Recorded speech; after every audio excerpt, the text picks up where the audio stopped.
This is Echoes of History, where the past still speaks. There are mysteries that history wants to bury. There were once civilizations that left the entire world in awe. Yet today, their names have vanished from every written page. Ancient manuscripts burned in the shadows. Libraries that once held knowledge far ahead of their time, now reduced to ashes.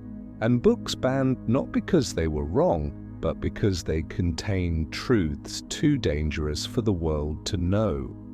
Today, on this journey with bedtime history, we will step through the tightly locked doors of the past to uncover the civilizations hidden within forbidden books, a journey through conspiracies, power plays, and secrets that perhaps no one has dared to tell you until now.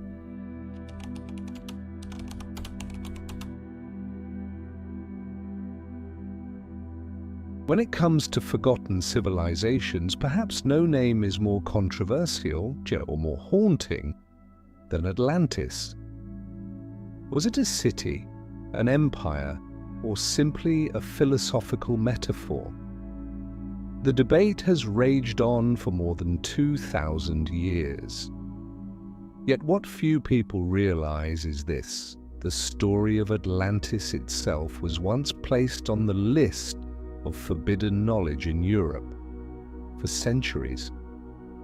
Not because of the story's content alone, but because of its deeper implications, ones that could shake the very foundations of Western historical understanding. The origins of Atlantis trace back to two dialogues written by Plato, Timaeus and Critias, composed around 360 BCE. In these works, Plato recounts a tale passed down through his ancestors, originally told by the philosopher Solon after a journey to Egypt. Egyptian priests revealed that some 9,000 years before Plato's time, there had existed a vast continent beyond the Pillars of Hercules, today known as the Strait of Gibraltar, home to a rich and powerful civilization that surpassed all others. Atlantis was said to possess a mighty naval fleet, magnificent palaces, intricate canals, and technological marvels that astonished the ancient world. But out of greed and arrogance, the Atlanteans dared to challenge the gods, and in a single fateful night, violent earthquakes and tsunamis dragged the entire continent beneath the sea. So, why would such a story be banned? To answer this, we must understand the context of medieval Europe. While Plato himself used Atlantis as a philosophical illustration of societal decline, later scholars began to wonder, what if it wasn't just a metaphor? What if Atlantis had truly existed as a prehistoric civilization more advanced than even Greece or Rome? That possibility made any writing on Atlantis highly sensitive. In an era when the Catholic Church controlled intellectual thought, the idea of a civilization predating the biblical timeline was unacceptable. According to the doctrine of creation, human history spanned only a few thousand years, beginning with Adam and Eve, a mighty empire existing 9,000 years before Plato shattered that framework, posing a dangerous threat to religious teachings. And so, from the 12th century onward, translations and commentaries on Timaeus and Critias that mentioned Atlantis were strictly censored. In Italy and Spain, several publishers who printed works about Atlantis were suppressed by church authorities. Certain manuscripts in the Vatican Library contain clear notes: De Atlantis non licet disserere. It is not permitted to discuss Atlantis. During the Renaissance, as new ideas began to stir, secret maps once again sparked interest in the lost continent. The famed cartographer Gerhard Mercator included cryptic notes on his maps of Europe referring to a lost land in the Atlantic. Abraham Ortelius, the father of modern cartography, wrote similar annotations about vanished continents he believed once existed. But perhaps the most shocking evidence came from a different source, the Piri-Reis map of 1513. This Ottoman map, drawn on gazelle skin, depicted the coastline of South America, and even southern regions that Europeans had not yet explored. Astonishingly, the portion of Antarctica shown on the Piri-Reis map displays an ice-free coastline, a condition that would only have existed thousands of years ago during a warm period. Some alternative scholars argue that this map was based on sources far older, possibly even from the time of Atlantis. Adding to the mystery, many folk legends from the Azores, the Canary Islands, and even the Americas speak of a great land that once sank beneath the sea. In the Bahamas, local traditions still tell of the Beach of the Gods, where ancient ruins sometimes emerge when the tides recede. And here is the question: why does a legend like Atlantis endure with such strength, spreading across so many cultures that had no direct contact with Greek thought? Could it be that the memory of a lost civilization is somehow preserved within the collective subconscious of humanity? Today, archaeologists continue to discover curious structures on the Atlantic seafloor, from the Bimini Road to regions off the coast of Spain, lending further intrigue to the Atlantis hypothesis. Mainstream science remains skeptical, yet these findings are enough to provoke new questions. Were the forbidden books of the past hiding truths that we are not yet ready to confront? And if the existence of Atlantis was so carefully suppressed, how many other civilizations have been erased from official history simply because their reality threatened established worldviews? The answer may lead us down paths more surprising than we can imagine in the journey yet to come. But if Atlantis has become a global symbol from philosophy to pop culture, then Lemuria remains a story far fewer people know. Its name is often whispered only within small academic circles or in obscure manuscripts few have ever touched. And perhaps for that very reason, the details of Lemuria are even more easily forgotten, or worse, deliberately erased from the official flow of history. What's fascinating is that the concept of Lemuria didn't begin as a myth, but as a question of biology. In the mid-19th century, naturalists faced a strange paradox. Lemurs, a species native to Madagascar, had fossil relatives found in both Africa and India, yet were completely absent from the regions in between, such as East Africa. To explain this, British zoologist Philip Sclater proposed a bold hypothesis in an 1864 article in the Quarterly Journal of Science, that a vast landmass, which he called Lemuria, had once connected Madagascar and India across the Indian Ocean, providing a bridge for these species before the continent sank beneath the sea. Though initially a geological theory, later dismissed by the modern theory of plate tectonics, the name Lemuria soon caught the imagination of the occult world. By the late 19th century, Helena Petrovna Blavatsky, founder of the Theosophical Society, drew inspiration from it to craft a much broader doctrine. She claimed that Lemuria was not merely an ancient continent, but had been home to an extraordinarily advanced prehistoric civilization dating back more than 50,000 years, long before accepted civilizations like Sumer or ancient Egypt.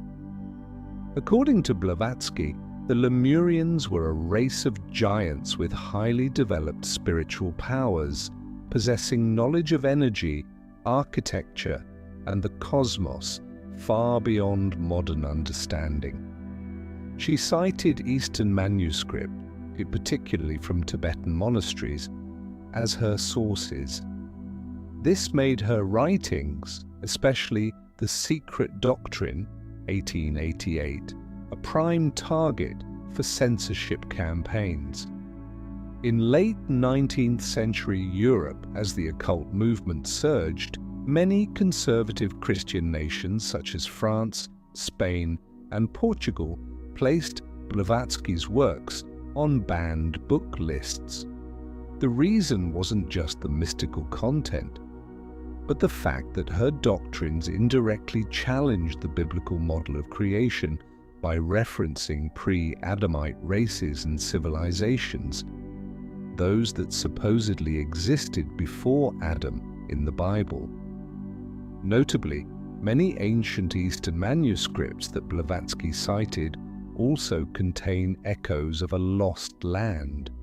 In South India, ancient Tamil texts speak of Kumari Kandam, a vast continent once linking southern India with Madagascar and Australia, now swallowed by the sea. Tamil epics such as Silapatikaram and Manimekalai tell of ancient kingdoms lost beneath the waves, along with faded memories of sophisticated sciences. Some modern scholars suggest that Kumari Kandam and Lemuria may simply be two names for the same myth, or perhaps two cultural reflections of an actual historical reality long distorted by time. This possibility grew more intriguing in recent decades as surveys of the Indian Ocean seafloor revealed unexpected geological formations. In 2013, a team of Indian geologists discovered granite blocks deep beneath ocean sediments near the Seychelles. Granite being a rock that forms on land, not on the ocean floor. This suggests that fragments of an ancient continental mass may indeed lie submerged there, remnants of a land torn apart by tectonic shifts. Off the coast of Tamil Nadu, near Mahabalipuram, divers have also discovered stone structures believed to be the ruins of ancient temples, submerged after a massive tsunami. Local legends have long told of the 7 pagodas, of which only one remains above water today, while the other 6 are said to have vanished beneath the sea. So, could Lemuria truly have existed as a vast continent? And if so, just how advanced was its civilization that later powers might have deliberately tried to erase it from human memory? A provocative theory was proposed in the early 20th century by researcher William Scott Elliott. Drawing on Theosophical Society materials, he suggested that Lemuria had once been the birthplace of knowledge later partially inherited by ancient civilizations like Egypt and India. If such knowledge were ever fully acknowledged, it would force us to rewrite all of human history, recognizing that many achievements we credit to so-called enlightened civilizations like Greece and Rome may in fact be mere shadows of what came before. Perhaps for this very reason, deeper manuscripts about Lemuria were never widely circulated. In fact, within the Vatican's archives, According to researchers like Father Malachi Martin, who once had access, there are said to be translations of Eastern texts describing a continent of the gods. But these translations lie deep within restricted rooms of the archive, where very few are permitted to enter. Lemuria, like Atlantis, still lingers at the blurred edge of legend and history. But as more geological and archaeological evidence comes to light, perhaps one day this once banned name will be restored to the official pages of human history. And if Lemuria truly did exist, we must ask, how many other civilizations whose legacy once shaped this planet have been deliberately erased from our collective memory? The answer will continue to guide us on this journey into the deepest hidden secrets of history. After the waves of speculation about Atlantis and Lemuria had begun to settle, yet another name, even more obscure, with even fewer traces of evidence, emerged from the hidden corners of forbidden manuscripts: Mu. Not everyone has heard of this name, and fewer still dare to question its existence. For among all the lost civilizations, Mu is perhaps the one most aggressively denied, not only by mainstream academia, but also by the forces that control access to knowledge. The story of Mu begins in the late 19th century, when French explorer and researcher Auguste Le Plongeon, while studying ancient Mayan inscriptions in Yucatan, Mexico, claimed to have translated symbols that spoke of a lost continent called Mu. According to him, Mu had once stood at the heart of the Pacific Ocean, the cradle of a great civilization tens of thousands of years ago. Le Plongeon believed that the Maya were the descendants of refugees from Mu after the continent was destroyed by catastrophic geological upheavals. He published his findings in a series of articles and books, but instead of being welcomed, his work was mocked by European and American scholars, excluded from prestigious libraries, and in some cases even banned from university curricula. But the story did not end there. In the early 20th century, British Army officer and researcher James Churchward, while stationed in India, was granted access by a senior monk from a secret order to a set of ancient tablets, what he called the Knuckle Tablets. According to Churchward, these tablets contained records from a super-advanced civilization that once flourished on the continent of Mu, a vast landmass in the middle of the Pacific, spanning millions of square kilometers, connecting Asia to the Americas through chains of islands. Churchward claimed that the civilization of Mu had reached heights of science, art, and spirituality unmatched by any that followed. The people of Mu, he said, understood the cosmic laws of energy, built massive structures without mechanical tools, and developed a universal language and body of knowledge, fragments of which were later inherited by ancient civilizations such as Egypt, Mesopotamia, and India. Churchward went on to publish a series of books about Mu, beginning with The Lost Continent of Mu in 1926. But in a familiar pattern seen with Atlantis and Lemuria, his work was swiftly attacked by the academic establishment. Scholarly bodies in both Britain and the US issued recommendations that Churchward's books be excluded from curricula and libraries. Some European publishers even refused to distribute his works after facing pressure from groups linked to the Church. The reasons were not purely scientific skepticism. A deeper concern lay beneath.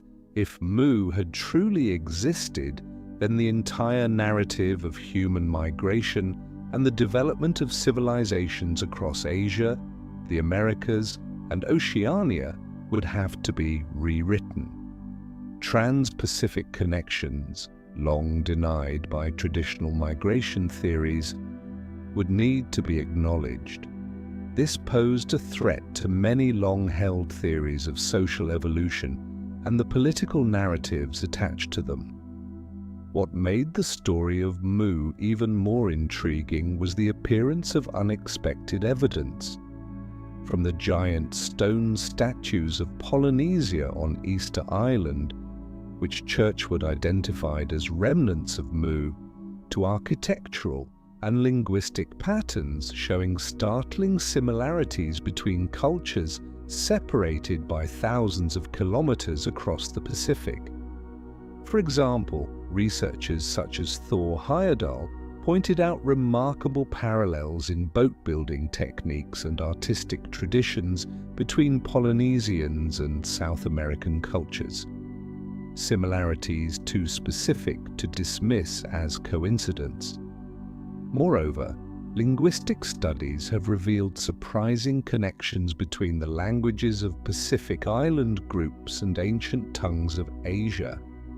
One question often arises: how did the Polynesians, who lacked large ship technology, manage to migrate across such vast ocean distances between small Pacific islands?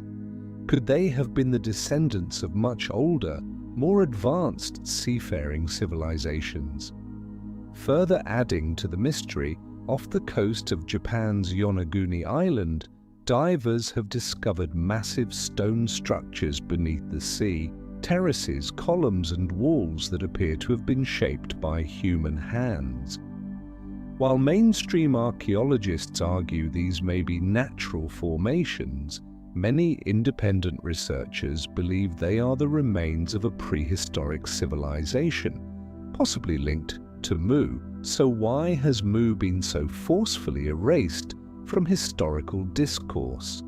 One likely reason is that its existence undermines the narrative of Western-centric history, one that places Europe at the pinnacle of intellectual development. Acknowledging the possibility of a highly advanced prehistoric civilization in the Asia-Pacific would erode the primacy of Western historical claims. Yet despite the opposition, Mu continues to live on in the oral traditions of many Pacific peoples. The Hawaiians tell of Kanehunamoku, a land of the gods now swallowed by the sea. The Maori speak of Hawaiki, an ancient homeland their ancestors left in search of new lands. Whether these are literal histories or symbolic echoes, they leave tantalizing traces of something that once was. Today, advances in oceanography, underwater archaeology, and studies of prehistoric sea level changes continue to yield new clues. With every ancient structure discovered beneath the waves, the question of Mu rises once more. Perhaps Mu is nothing more than an illusion, but perhaps it is the missing piece in humanity's story, one that certain powers have fought to conceal for over a century. And if Mu did indeed exist, then we have only begun to scratch the surface of an ancient global network of civilizations, one that, when fully revealed, could forever change how we understand ourselves. If Atlantis was a golden city buried beneath the Atlantic, and Lemuria and Mu were lost continents beneath vast oceans, then Hyperborea, the next mysterious name on our journey, is tied to the far north, a land where the sun never sets, and where ancient knowledge is said to still flow, quietly, through the hidden veins of history. For centuries, Hyperborea has existed at the blurred edge between myth and history, dismissed as fantasy by official accounts, yet strangely persistent across many cultures. What makes it even more remarkable is that this name did not appear in just one tradition. but echoed through multiple civilizations, from ancient Greece to Norse legends, and even within mystical manuscripts carefully hidden away for centuries. The origins of the name Hyperborea can be traced back to the writings of Herodotus, Pindar, and especially the poetry and epic tales of ancient Greece. According to these accounts, Hyperborea was a land far to the north, beyond the lands of the Scythians, where the Hyperboreans lived in eternal peace. There, the sun shone both day and night during the summer months. The land was lush. People lived long lives and knew neither war nor disease. At first, scholars viewed this as a symbol, an ideal land in the Greek imagination. But over time, as ancient maps were rediscovered, researchers noticed that many medieval and Renaissance cartographers had depicted Hyperborea as an actual geographic location. Gerardus Mercator's famous 1569 map clearly shows 4 islands surrounding a massive whirlpool at the North Pole, labelled as Terra Hyperborea. The story didn't stop there. In the 17th and 18th century Europe, theologians and mystics began to reference Hyperborea with deeper and more unsettling implications. In certain manuscripts listed among the Vatican's forbidden texts, Hyperborea was described as the cradle of a prehistoric civilization that once exerted vast influence across Eurasian cultures. According to these sources, the Hyperboreans possessed not only advanced knowledge of astronomy and geography, but also an understanding of spiritual energies and cosmic laws that we are only beginning to grasp today. One of the most controversial works on the subject is Arctos, the Polar Myth, by Jocelyn Godwin. Drawing from ancient documents, Godwin argued that belief in a Hyperborean civilization once spread widely through Europe's secret societies, from the Rosicrucians to the Freemasons and other esoteric movements. For this reason, books discussing Hyperborea were once tightly censored within European libraries. What makes political and academic circles uneasy about Hyperborea is not simply its mystical nature. The problem lies deeper. If a civilization once thrived in the far north, one highly advanced in prehistoric times, then the linear model of human progress, rising solely from southern cultures, begins to fall apart. Hyperborea suggests that a parallel branch of human development, perhaps even more advanced, may once have existed and been forgotten. Another factor adding to the sensitivity is Hyperborea's entanglement with dangerous racial and ideological theories in the 20th century.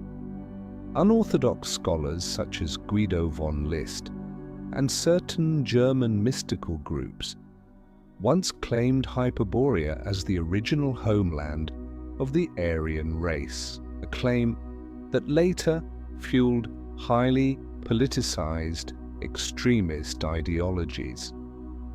After World War II, many studies on Hyperborea were either banned or classified as sensitive, not purely for academic reasons, but because of their potential to incite extremism. Yet if we strip away these ideological layers, the traces of Hyperborea remain deeply compelling. Norse mythology, from the tales of Asgard to the wisdom of the Sami peoples of the Arctic, speaks of lands in the far north that were once centers of knowledge and power. In Norse legend, Asgard, home of the gods, is described as a polar realm, connected to the cosmos by the great tree Yggdrasil. Modern researchers have sought geographical evidence for Hyperborea, Studies of ancient Arctic sediments reveal that the polar regions once experienced far warmer climates during prehistoric periods, supporting forests and animal life unimaginable in today's frozen environment.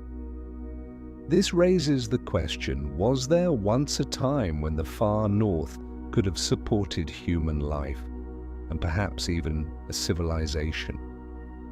Further, archaeological discoveries in Russia's Kola Peninsula, where mysterious ancient stone structures aligned with astronomical patterns have been found, suggest that memories of Hyperborea may not be entirely fictional.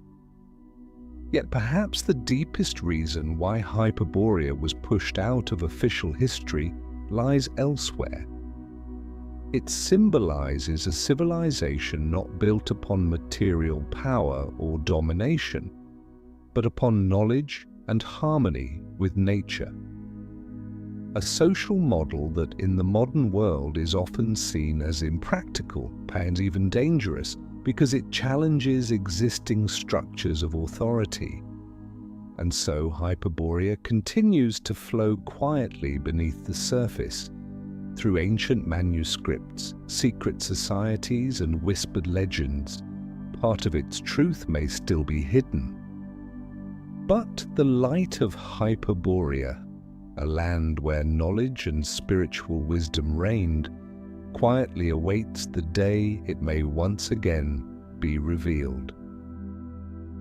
The story of lost civilizations is not confined to Greek legends or ancient European maps. In the East, too, faint memories endure of brilliant lands swallowed by the sea. One of the most mysterious of these is the legend of Kumari Kandam, a magnificent continent said to have once connected southern India with Madagascar, stretching all the way toward Australia. And like Atlantis, Lemuria, or Hyperborea, the name Kumari Kandam has long been dismissed as superstition, with many documents about it banned or censored for centuries. What makes Kumari Kandam particularly fascinating is that its story was not imagined by Western scholars. It comes directly from the epics, ancient manuscripts, and oral traditions of the Tamil people, one of the world's oldest and most continuous cultures. In Silapatikaram and Manimekalai, two famous Tamil epics dating back to the first millennium CE, detailed accounts describe a vast land to the south of India that now lies beneath the ocean. According to ancient Tamil texts, Kumari Kandam was once the heart of ancient Tamil civilization, a center of knowledge, art, language, and philosophy at its peak. Tamil tradition holds that 3 Tamil literary assemblies, known as Sangams, were once hosted in this land for thousands of years. According to legend, 2 of these 3 Sangams were lost when the sea rose and engulfed the land. During the 19th and 20th centuries, Tamil scholars such as U.V. Swaminatha Iyer and Maraimalai Adigal devoted years to reconstructing ancient texts that referenced Kumari Kandam. But during British colonial rule, references to Kumari Kandam were suppressed in academic circles because colonial authorities sought to discourage the idea that a great South Indian civilization might have once flourished, perhaps even predating the northern Aryan cultures. The notion of an ancient Tamil civilization with deep influence would have undermined colonial narratives designed to legitimize foreign rule. In the 20th century, as the Tamil cultural renaissance gained momentum, Tamil activists and intellectuals began to reclaim Kumari Kandam as an essential part of their identity. But they soon faced resistance, not only from Indian mainstream historians, but also from Western academics. Some scholarly papers on Kumari Kandam were rejected by international journals on the grounds that they lacked scientific basis, even as archaeological and geological evidence increasingly supported the possibility of such a land. One line of evidence comes from studies of ancient sea levels. Geologists surveying the continental shelf of Tamil Nadu have found traces of ancient river channels and submerged plains now lying beneath the sea. Bathymetric maps reveal land areas that once stood above water but now lie hundreds of meters beneath the ocean. A study by India's National Institute of Oceanography indicates that sea levels rose by about 100 meters after the last ice age, enough to submerge vast coastal regions. Further support comes from archaeological finds at Mahabalipuram, which align with ancient legends of sunken temples. According to local tradition, the ancient city of Mahabalipuram once boasted 7 magnificent temples, of which only one remains above ground today. In 2004, when the Indian Ocean tsunami struck, the receding waters temporarily revealed massive submerged stone structures, just as ancient stories had described. A subsequent survey by the Archaeological Survey of India confirmed the presence of man-made structures beneath the sea. In linguistic studies, scholars like Kamil Zvelebil have pointed out that Tamil contains many ancient maritime terms that may stem from a deeper seafaring culture we do not yet fully understand. Certain words related to navigation, fishing, and the sea have roots that suggest the Tamil people had a maritime tradition going back thousands of years, consistent with the idea of a prehistoric island civilization.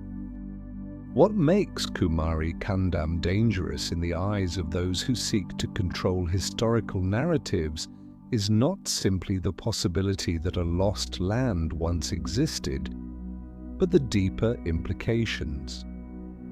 If ancient Tamil civilization had once centered in a great, advanced land, then the entire theory of Aryan invasion bringing civilization to India would need to be reconsidered.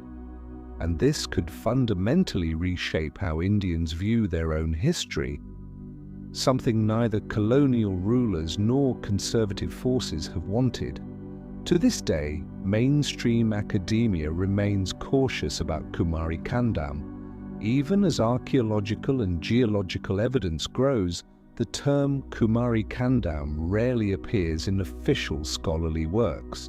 Serious research papers on the topic often use more neutral phrases such as ancient Tamil maritime civilization to avoid being labeled unscientific. Yet in the collective memory of millions of Tamil people, Kumari Kandam remains vivid, not merely as a fading legend but as a vital part of cultural identity. And as the sea continues to reveal its secrets, perhaps one day the world will be forced to acknowledge that beneath the waves of the Indian Ocean once thrived a civilization that history has long sought to forget. If the stories of Atlantis, Lemuria, Hyperborea, or Kumari Kandam still linger between the realms of legend and archaeology, then the story of Tartaria, or the Tartari Empire, presents a different and sharper challenge. This time the traces were not buried beneath the ocean. They once stood clearly marked on maps in European books and in the collective awareness of generations of Western scholars. Then suddenly, within less than 2 centuries, the name Tartaria vanished from world maps, from history textbooks, as if it had never existed. what truly happened. To understand the story, we must go back to the period from the 16th to the early 19th centuries. On many old European maps, especially those by Abraham Ortelius, Gerardus Mercator, Joan Bleu and others, the name Tartaria or Grand Tartary appears prominently, covering vast regions of northern and eastern Asia. From the Ural Mountains stretching across Siberia to the Pacific, including Manchuria, Mongolia, and even territories now part of Kazakhstan and much of Russia. In contemporary European geography books, Tartaria was described as a land of mystery, home to nomadic peoples, ancient cities, powerful rulers, and vast trade networks. Some maps even illustrated grand structures, from palaces to strange towers, across this vast land. Yet by the late 19th century, the term Tartaria had almost completely disappeared from official maps. The lands once grouped under this name were now subdivided under new geographic concepts: Siberia under Russian control, Manchuria under Chinese influence, Mongolia either independent or dominated, and Central Asia redefined by modern national borders. Simultaneously, European history and geography textbooks removed or minimized mentions of Tartaria, treating it as an outdated and inaccurate term. This sudden disappearance, like smoke vanishing from the canvas of history, has sparked many questions among independent researchers. If Tartaria had merely been a mistaken Western label for nomadic tribes, why was the name used so consistently for over 3 centuries? And if the region was truly just empty steppes, why do so many old documents and maps depict cities, trade routes, and even centers of learning? A key argument comes from the analysis of old maps. Researchers such as Anatoly Fomenko and many unorthodox historians point out that Mercator's 1595 map shows Tartaria with numerous clearly structured cities and symbols indicating a high level of development. Similarly, in early 17th century works by British geographer John Speed, Grand Tartary is depicted as an empire with complex political and social structures, not merely a land of wandering tribes. Moreover, many 18th century European engravings and illustrations depict architectural structures in Siberia and Central Asia with distinct styles, quite different from Russian or Chinese architecture of the time. Some ancient buildings still standing in Siberia, Kazakhstan, and Uzbekistan bear marks of advanced construction, beyond what nomadic communities would typically produce. Even more intriguing are references within secret European society documents, particularly in certain theosophical manuscripts and 19th century Russian mystical writings, describing Tartaria as an ancient civilization that once preserved advanced knowledge of energy, meteorology, and even construction technologies. Some legends suggest that the so-called lightning towers, large tower-like structures once seen in Russian cities, may be remnants of this civilization. But how could such a civilization be erased so completely from history? One compelling theory points to the role of the Russian Empire and its territorial expansion in the 18th and 19th centuries. As Russia conquered Siberia and Central Asia, consolidating those lands under Russian identity became a strategic goal. Acknowledging that an independent, advanced civilization like Tartaria had once existed there would have undermined the legitimacy of Russian annexation and assimilation efforts. It is no coincidence that following major Russian military campaigns, references to Tartaria were systematically removed.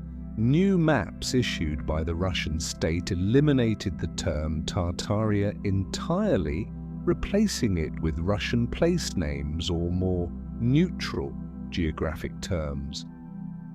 Meanwhile, history textbooks reframed Grand Tartary as merely lands inhabited by savage tribes, stripping away any suggestion of a once flourishing civilization.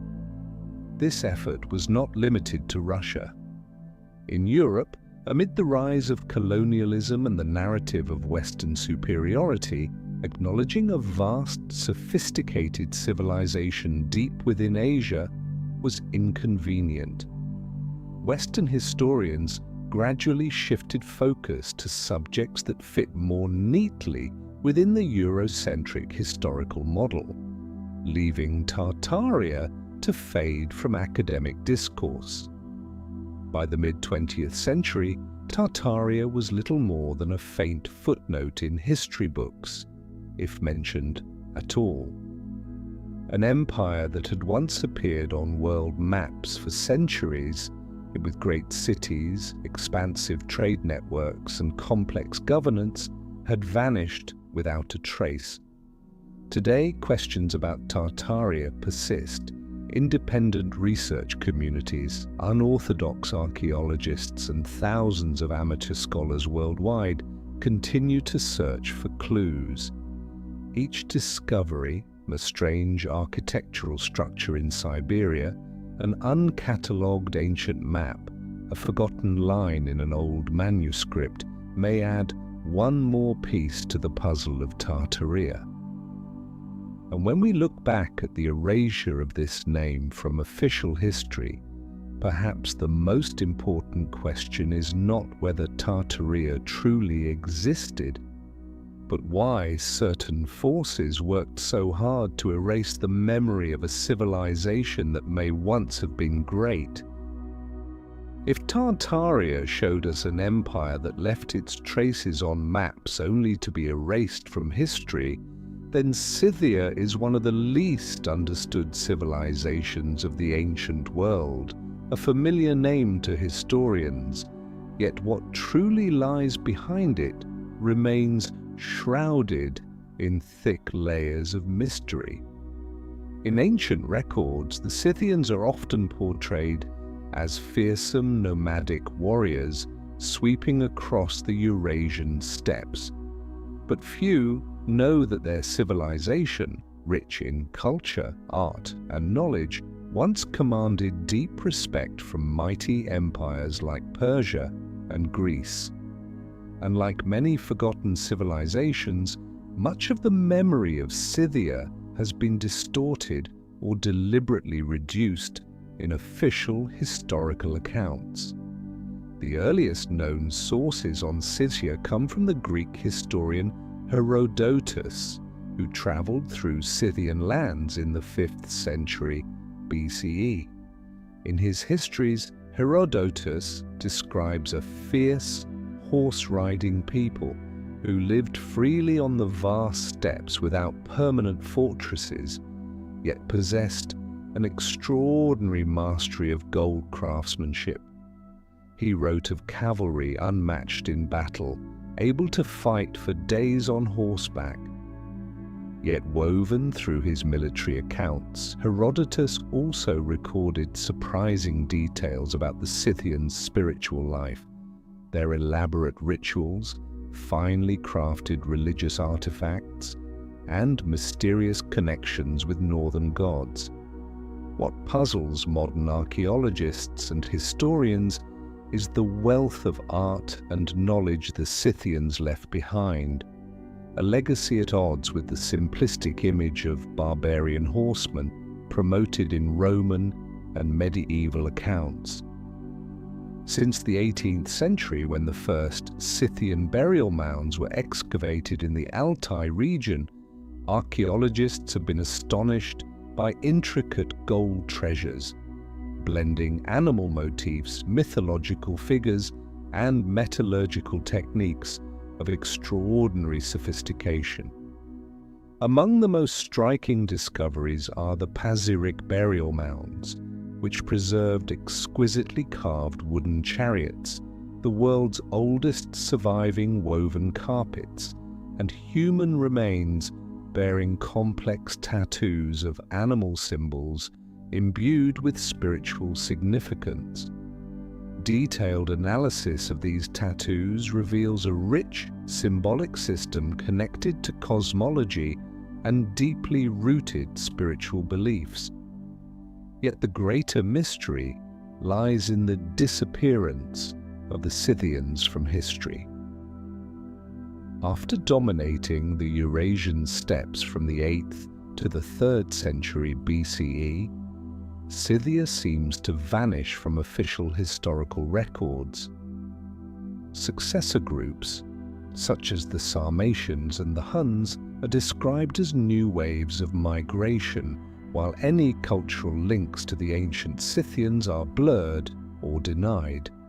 Independent researchers argue that many cultural elements, from decorative arts and horse-riding techniques to funeral rites, of later steppe peoples bear the strong imprint of Scythian traditions. A bold hypothesis suggests that rather than disappearing, the Scythians gradually assimilated into other cultures, preserving their knowledge and artistry within hidden layers of cultural transmission.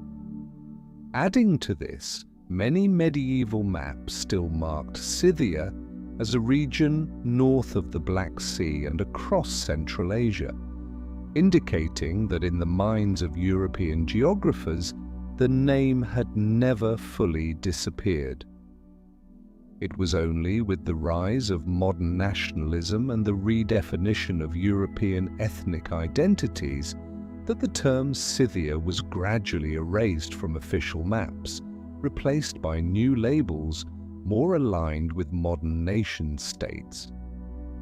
Another sensitive reason why Scythia is often downplayed in modern education lies in its connections to European secret societies.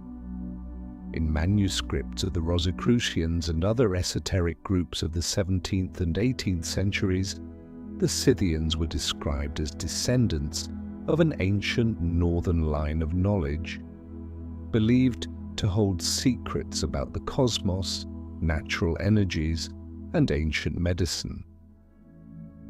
These writings, once banned by the Catholic Church, further contributed to the suppression of Scythia's deeper historical image.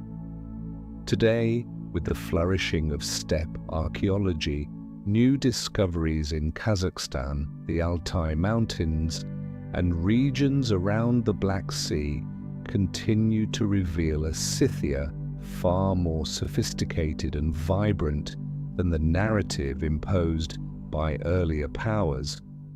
Yet these revelations also fuel intense debates about Scythia's true place in human history. The story of Scythia reminds us that the existence of a civilization is not always reflected honestly in the pages of official history. Sometimes what remains are hidden currents, in finely worked gold, in ancient tattoos, or in legends once dismissed as mere tales of nomads. And at times it is precisely this deliberate forgetting that most clearly reflects the conspiracies and power plays that shape the official records of humanity. Along the ancient Silk Road, a vast trade network that connected East and West for thousands of years, there was once a name that resonated as a symbol of knowledge, art, openness, and prosperity. That name was Sogdiana.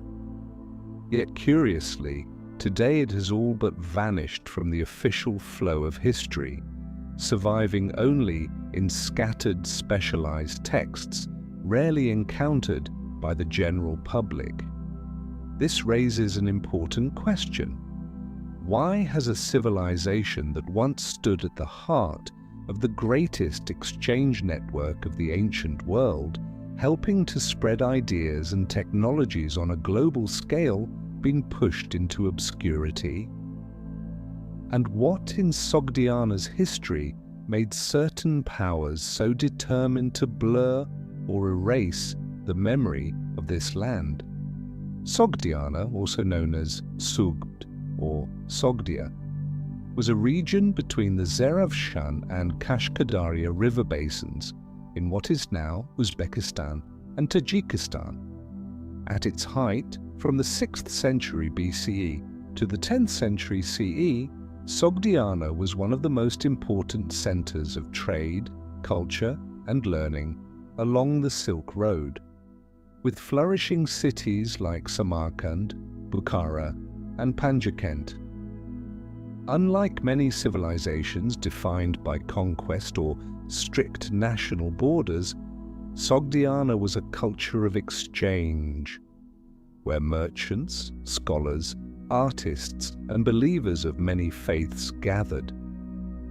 The Sogdians transported not only silk, spices, and gemstones, but also ideas, books, technologies, and knowledge from every corner of the ancient world. Remarkably, for centuries, the Sogdians served as the silent couriers of knowledge. They copied and transmitted mathematical and astronomical texts from India, medical works from Persia, Buddhist scriptures from China, and mystical writings from Jewish and Eastern Christian communities. Many manuscripts that eventually reached Europe via the Arab world had passed through Sogdian hands at some point in their journey. For this reason, Sogdiana was not just a trading hub, it was a crossroads for forbidden knowledge. In secluded monasteries and Sogdian merchant guilds, books banned in both East and West were secretly copied and preserved. Many modern scholars believe that without these Sogdian channels, much ancient knowledge would never have escaped the rigid censorship of empires.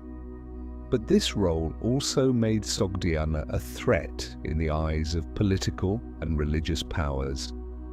As empires expanded, they sought to control not just territory, but also the flow of information and knowledge.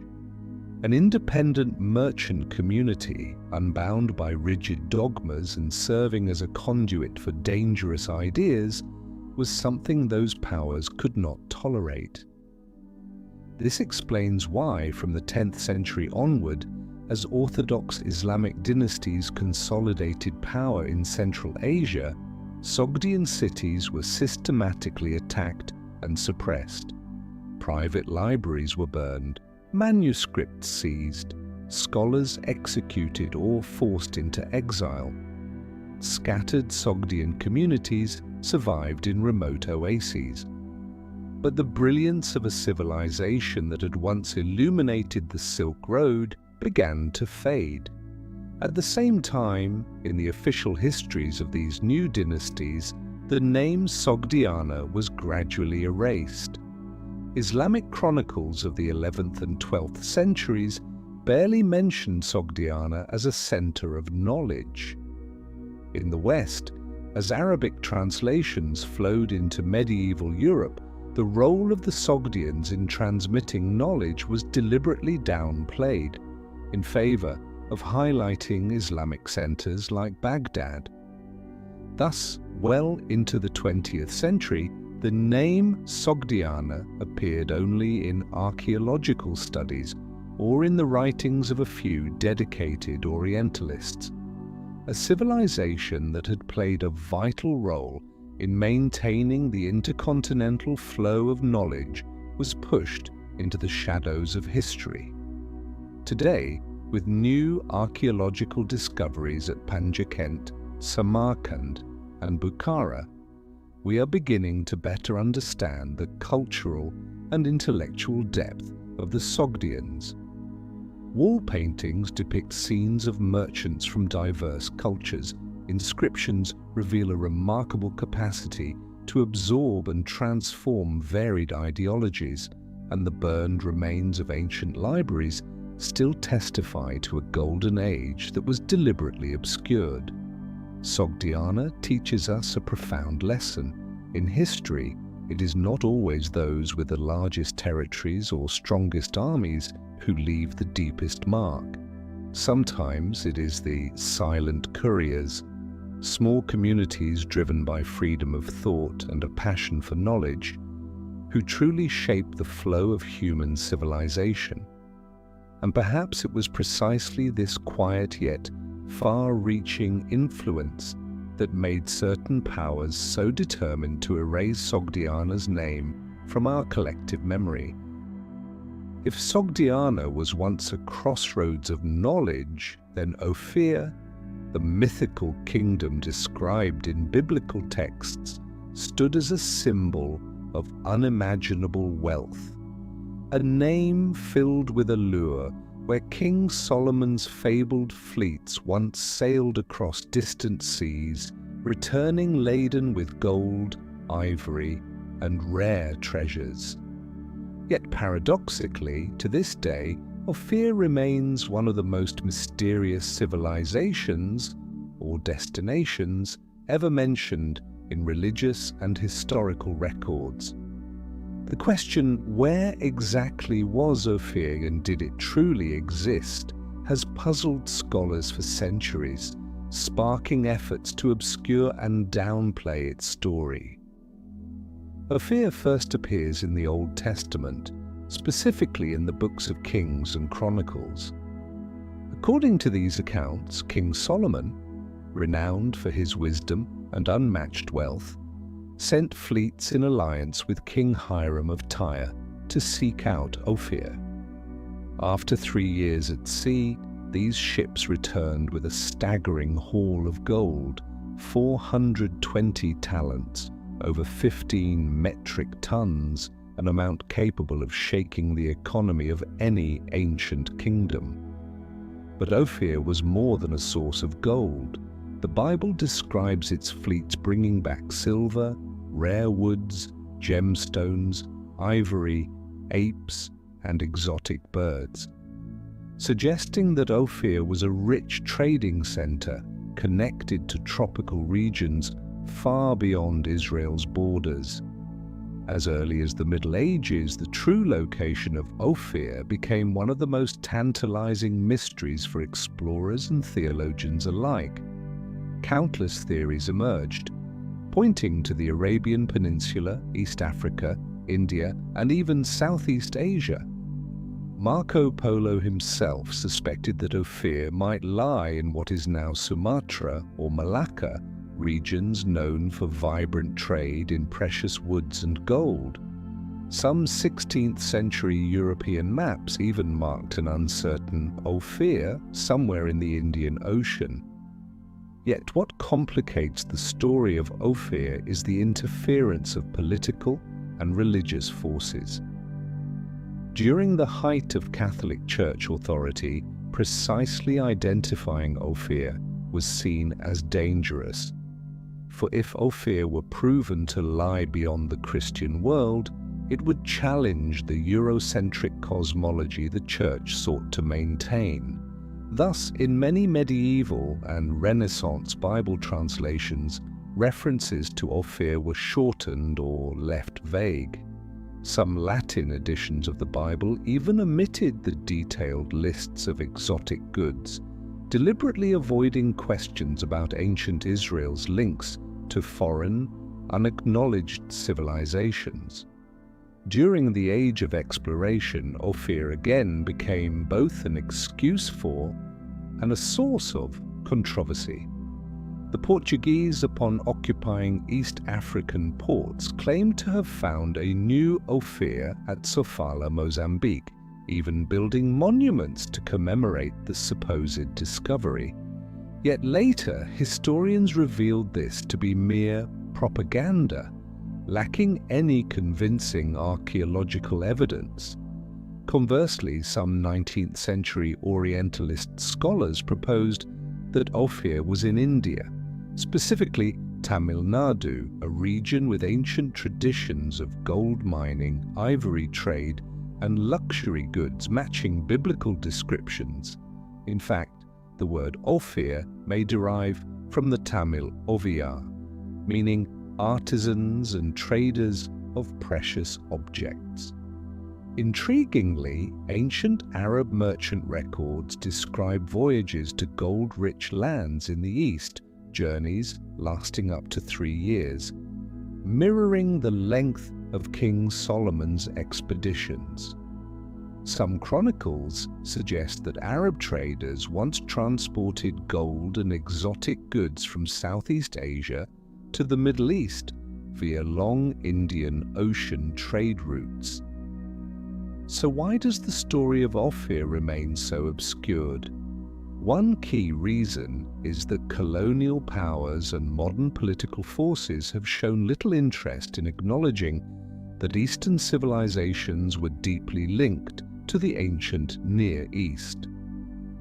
Admitting that ancient Israel's economy may have depended on seaborne trade networks controlled by Eastern merchants would unsettle many Western historical narratives. Moreover, in the 20th century, when archaeological surveys in East Africa, India, and Southeast Asia uncovered sites tied to ancient gold trade, publication of these findings was often restricted to avoid reigniting sensitive religious and political debates. Today, while no one can say with certainty where Ophir was, one truth is clear. Ophir was more than a place. It was a symbol of global connectivity in ancient times, a thread in the vast fabric of trade, culture, and knowledge deliberately obscured for reasons both religious and political. And each time an ancient map is unrolled or an Eastern artifact surfaces in a Middle Eastern tomb, the question of Ophir echoes once more, reminding us that history is full of untold pathways still waiting to be explored. In South America, where the towering Andes embrace lush green valleys and where the Amazon rainforest conceals almost every trace of prehistory, countless stories remain untold. Among them, one of the greatest, though rarely mentioned, continues to intrigue archaeologists and independent researchers alike: the story of Zana Valley. A legendary valley where local legends speak of a once prosperous empire, one that possessed knowledge and technology far beyond the rest of the continent in its time.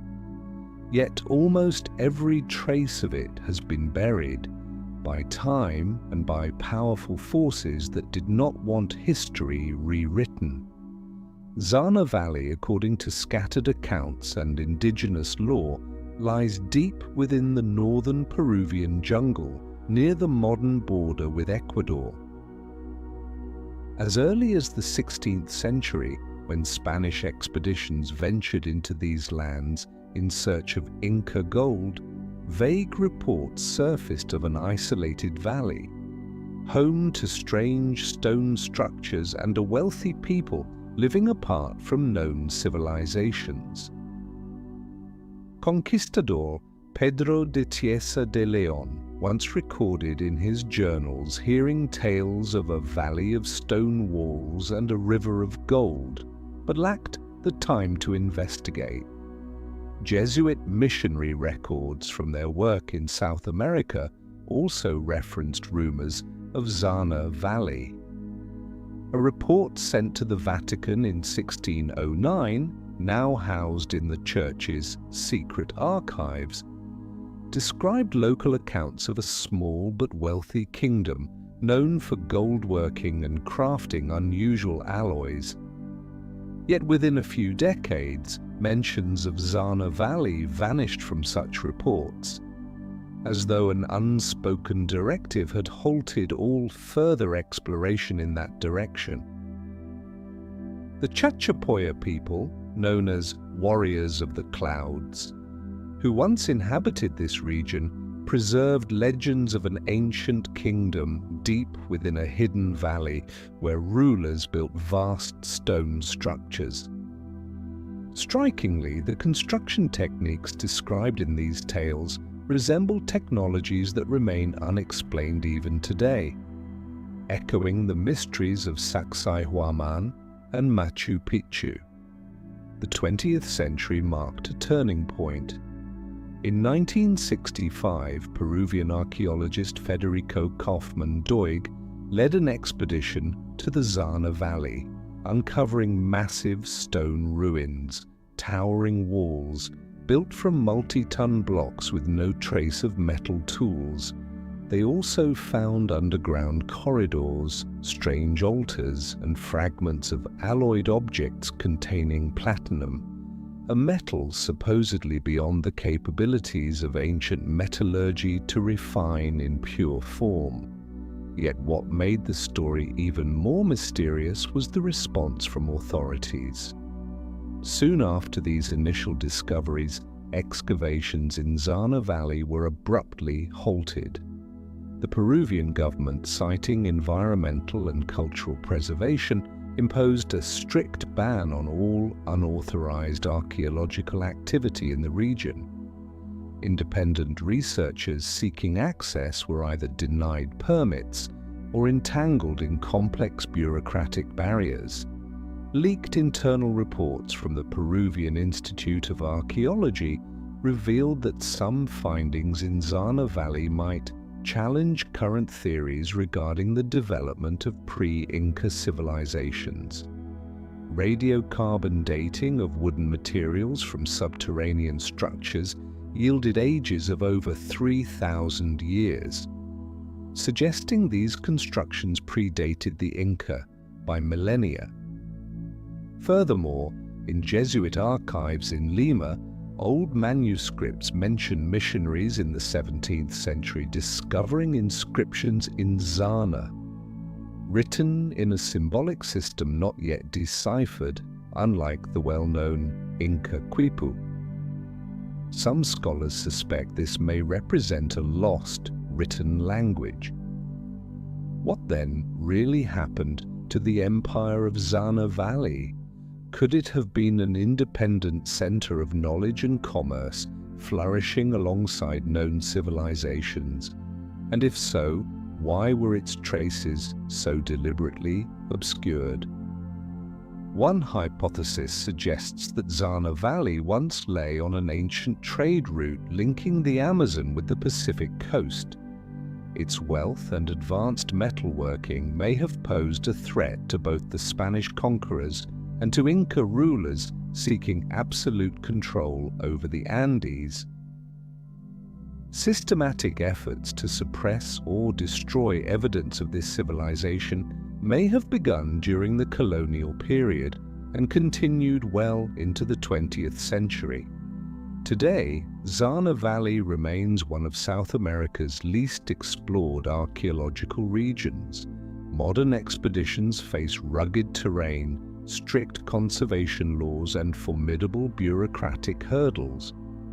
Yet within independent research circles, Zana Valley has become a symbol, a reminder that stories lost in the deep forest may still hold secrets capable of reshaping our understanding of human history.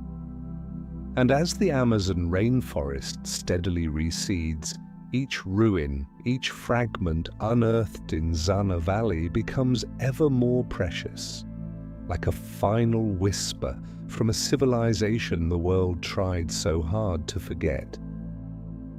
Perhaps nowhere on Earth holds as many secrets as the Amazon rainforest, a vast expanse of more than 5.5 million square kilometers, over 80% of which remains largely unexplored.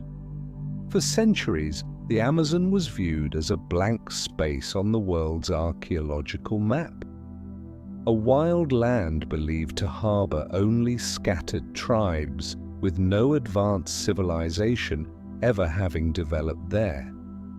But was this emptiness real, or the result of a history deliberately obscured? Among the Amazon's deepest mysteries, one story stands out: the legend of the lost city of Z. Throughout the 20th century, explorers risked their lives and sometimes paid the ultimate price in search of this fabled civilization. Yet behind the dream of Z lies a deeper question. Could the Amazon once have been home to one or more complex prehistoric civilizations, contradicting the narrative long taught by mainstream history? The legend of Z is closely linked to British explorer Colonel Percy Fawcett. In the early 20th century, Fawcett, an experienced surveyor with a keen eye for ancient maps and secret documents, stumbled upon an old manuscript in Rio de Janeiro's Royal Library, manuscript 512. This manuscript, attributed to an 18th century Portuguese explorer, described a stone city deep within the rainforest, with inscribed columns, colossal statues, and vast buildings. The details were too precise to dismiss as fantasy. Fawcett believed the manuscript preserved the memory of a lost civilization, which he named the Lost City of Z. But Fawcett was not the first to suggest that large civilizations once thrived in the Amazon. In accounts from 16th century Spanish expeditions, Francisco de Orellana, the first European to navigate the Amazon River, described encountering great cities, large populations, sophisticated agriculture, and powerful armies. Yet when later expeditions returned, these cities seemed to have vanished. The official explanation has long been that these communities collapsed due to European-born diseases. Yet that theory does not account for reports of stone architecture or advanced agricultural systems. A bolder, and rarely discussed, hypothesis suggests that colonial authorities deliberately erased evidence of complex native civilizations to justify portraying the Amazon as an empty wilderness, ripe for exploitation. For decades, mainstream scholars dismissed the idea of advanced Amazonian civilizations, citing the belief that rainforest soils were too poor to sustain large agricultural societies. But recent discoveries have completely transformed that view. Since the 2000s, with the advent of LiDAR, light detection and ranging technology, archaeologists have uncovered hundreds of massive geometric structures, ditches, earthen walls, and circular or square foundations hundreds of meters across, hidden beneath the forest canopy. These structures, thousands of years old, clearly required sophisticated social organization. Additionally, the discovery of terra preta, artificial nutrient-rich black soil, proves that prehistoric Amazonians developed sustainable large-scale agriculture, transforming rainforest soil to support thriving communities. These regions show evidence of large agricultural settlements, a stark contrast to the long-held image of scattered hunter-gatherer bands. So what was Fawcett's City of Z? Many modern researchers believe it may have been a composite memory, one of multiple great cities that once dotted the Amazon. Some LiDAR maps have revealed networks of interconnected settlements, raised causeways linking communities, in a manner strikingly similar to ancient urban complexes. Yet strangely, despite growing evidence, large-scale excavations in the Amazon remain limited, hindered by difficult terrain, political obstacles, and economic interests. Acknowledging that the Amazon once hosted major civilizations could spark indigenous claims to cultural and territorial rights, a reality some governments and corporations prefer to avoid.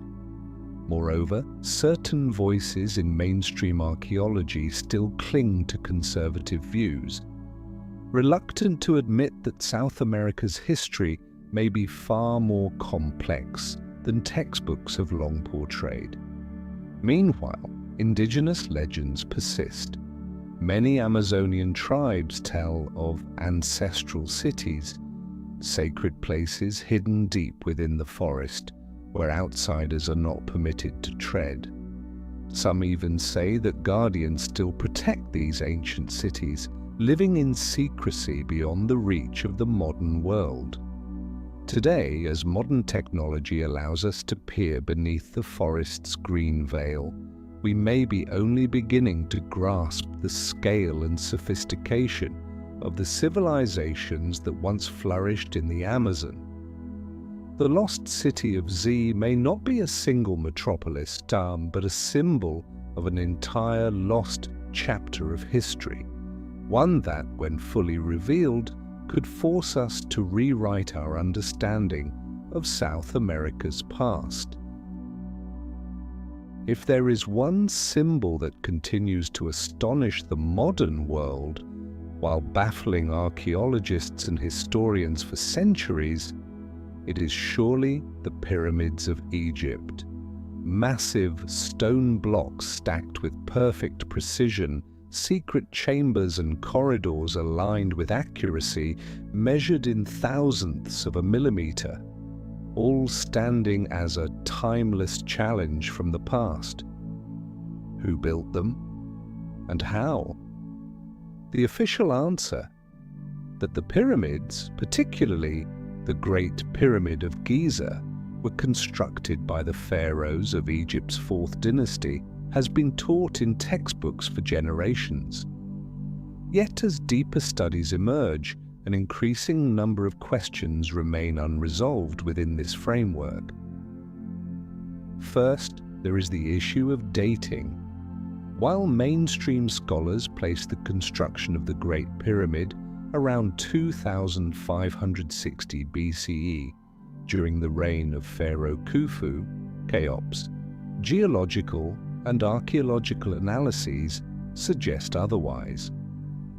Weathering patterns on the pyramid's surface appear to result from prolonged rainfall, a climatic phenomenon that has not occurred in Egypt since the Sahara underwent intense desertification more than 10,000 years ago. Boston University geologist Robert Schoch shocked the academic world by analyzing erosion on the Sphinx and nearby stones at Giza, concluding they had been worn by rainwater rather than mere wind and sand. If true, this would imply that at least the foundations, or original structures, of these monuments predate Egypt's known dynasties, reaching back to a prehistoric era. Further complicating the story are the archaeological facts themselves. The blocks used to build the Great Pyramid average between 2.5 and 15 tons, with some interior stones weighing over 70 tons. Transporting, cutting, and assembling them with perfect precision and using Bronze Age tools remains an unsolved puzzle. Excavated tools found near the site do not match the level of technology required to cut and polish such hard granite. Moreover, direct inscriptions from Pharaoh Khufu's time make almost no mention of pyramid construction, highly unusual for a culture known for meticulously recording its grand projects to glorify its kings. Another curious element is the Great Pyramid's internal structure. The arrangement of corridors, hidden chambers, and air shafts aligned with specific star constellations, notably the Orion Belt, linked to the god Osiris, reflects an astonishing level of astronomical knowledge, far beyond what was needed for a simple royal tomb. Researchers like Robert Bauval have demonstrated that the pyramid's central axis and the placement of the neighboring pyramids align with Orion's belt, as it would have appeared in Egypt's skies around 10,500 BCE. Is this coincidence? Or evidence that the builders possessed deep astronomical knowledge and possibly planned their work in a time far older than mainstream history accepts? There is also a subtler, more controversial aspect, the connection to pre-pharaonic civilizations. Many ancient Egyptian legends speak of the Zep-Tepi, the first time, an era when gods or visitors from afar taught humanity the arts of building, astronomy, and profound knowledge. While mainstream historians dismiss this as myth, ancient records, such as the Palermo stone and inscriptions at the Temple of Edfu, mention dynasties before the pharaohs, with rulers reigning thousands of years before Egypt's first dynasty, raising difficult questions. Some independent scholars suggest that a prehistoric civilization may once have flourished along the Nile, achieving high levels of technical knowledge before collapsing due to climate catastrophe or geological upheaval. The Giza pyramids and the Sphinx may be their legacy, later adapted or reused by the ancient Egyptians. Notably, during the 19th and early 20th centuries, many studies proposing the existence of a pre-pharaonic civilization faced fierce opposition from mainstream academics and religious authorities. Acknowledging a highly advanced civilization existing before the biblical timeline threatened the religious and cosmological beliefs of the era.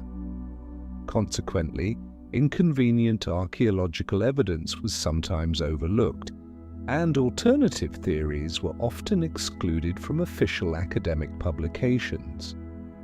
Even today, scholars who propose non-mainstream theories about the pyramid's true origins face skepticism and resistance from conservative archaeological circles, yet the stone walls remain. The massive blocks still stand defying time, bearing the silent marks of a past we may not yet fully understand. And perhaps the question, who truly built these great pyramids, will continue to stir curiosity and challenge the boundaries of accepted history for generations to come. If the Egyptian pyramids make us question the technical mastery of ancient civilizations, then the discovery of Göbekli Tepe, a massive stone complex buried for tens of thousands of years beneath the soil of Turkey, has shaken the very foundations of traditional human history. For Göbekli Tepe, dated to over 12,000 years old, comes from an era when, according to mainstream history, humans were still scattered in small bands of hunter-gatherers, unfamiliar with agriculture, and far from building complex societies, let alone sophisticated architecture. Who then built this site, and why was it buried and forgotten for millennia? The story began in 1994, when German archaeologist Klaus Schmidt and his team stumbled upon massive T-shaped stone pillars at a mound called Göbekli Tepe near Şanlıurfa, Turkey. Initially classified as a Neolithic burial site, the truth soon stunned the archaeological world. Towering stone pillars up to 6 meters tall, weighing between 10 and 20 tons, stood arranged in complete concentric circles.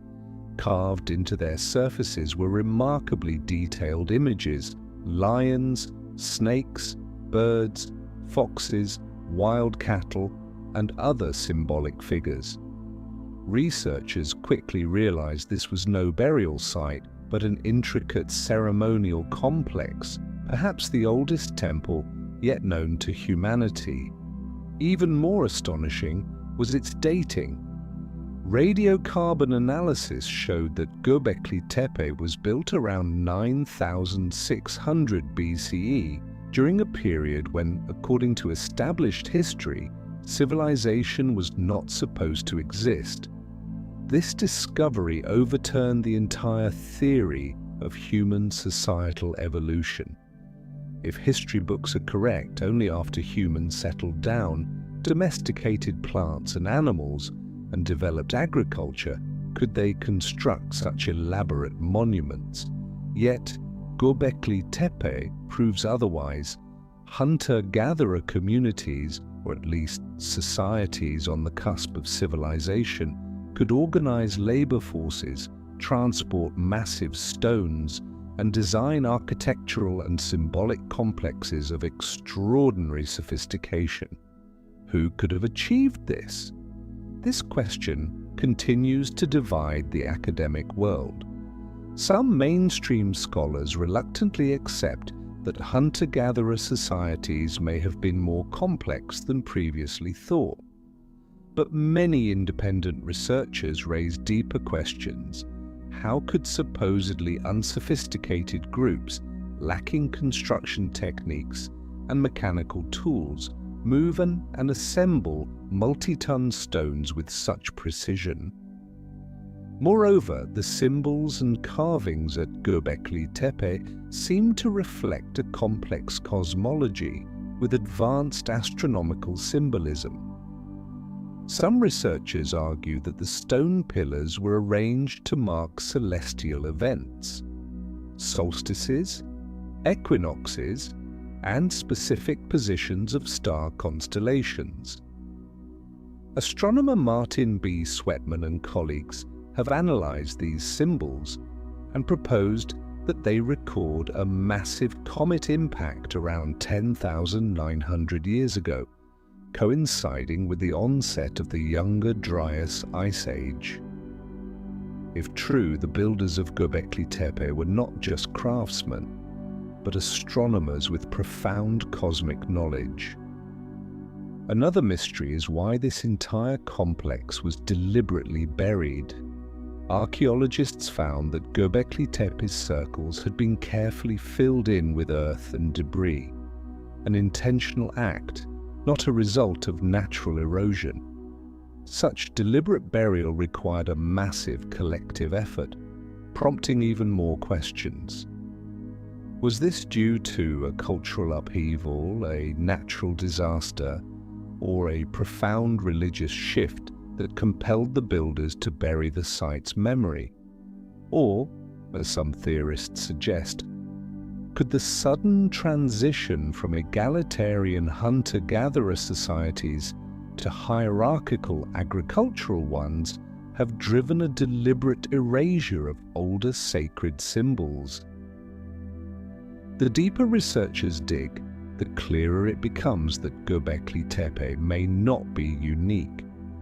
Ongoing LiDAR surveys and stratigraphic studies are revealing similar traces of other such sites across the Fertile Crescent, raising a staggering possibility. During an era when mainstream history claims humanity was barely emerging from caves, a network of ritual, architectural, and intellectual centers may have spanned this region. Yet despite mounting evidence, Göbekli Tepe remains largely overlooked or briefly mentioned in many national history textbooks. Perhaps because acknowledging its significance would require rewriting our entire understanding of civilization's progress. And perhaps, as some independent scholars suspect, Göbekli Tepe hints at ancient layers of knowledge that long predate the civilizations we know. If recovered and understood, such knowledge could transform how humanity views its own story. And that perhaps is something some forces would prefer to prevent.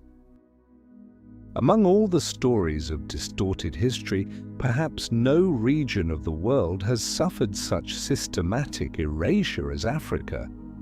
For centuries, from the colonial era to the present day, the Western portrayal of Africa, and the version taught in many textbooks, has often been deliberately reduced to the image of a land without history, a vast expanse of primitive tribes locked in eternal chaos.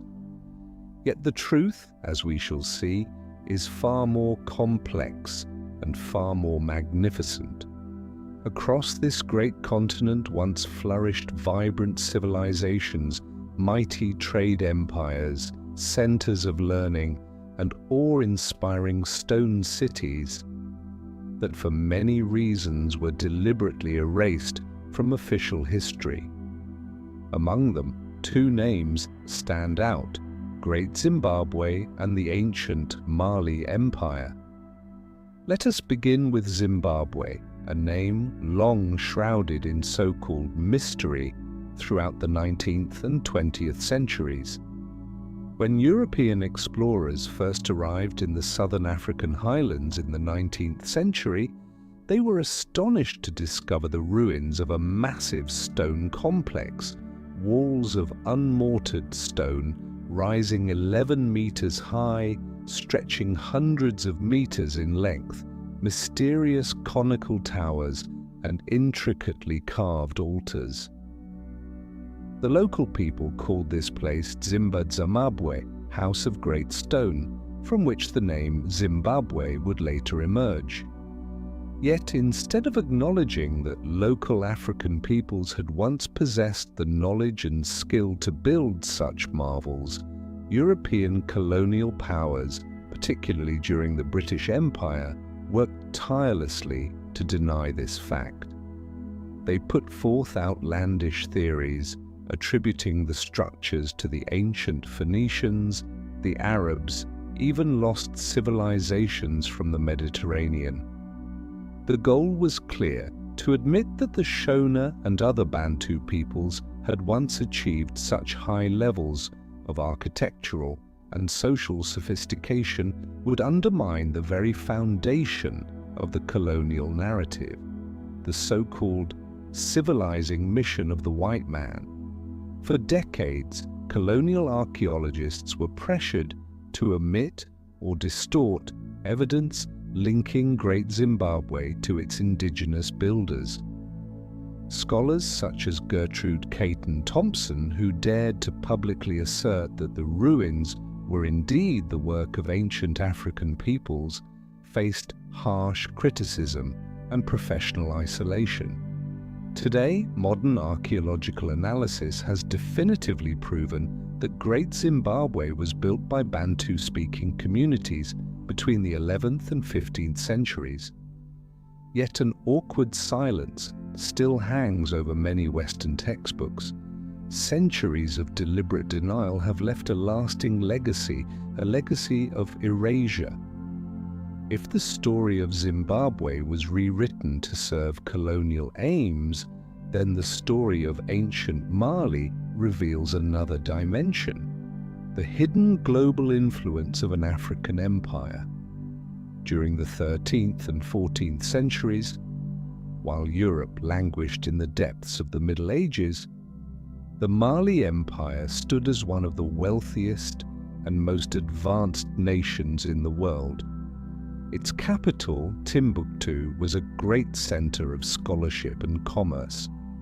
The University of Sankore in Timbuktu attracted scholars from across the Islamic world, with hundreds of thousands of manuscripts on mathematics, astronomy, medicine, philosophy, and law copied and studied there. While Europe still struggled under rigid religious orthodoxy, the scholars of Timbuktu were discussing precise planetary motions, advanced healing methods, and even cosmological theories that would later be rediscovered during the European Renaissance. But why do we rarely hear of this story? Partly because of the colonial legacy.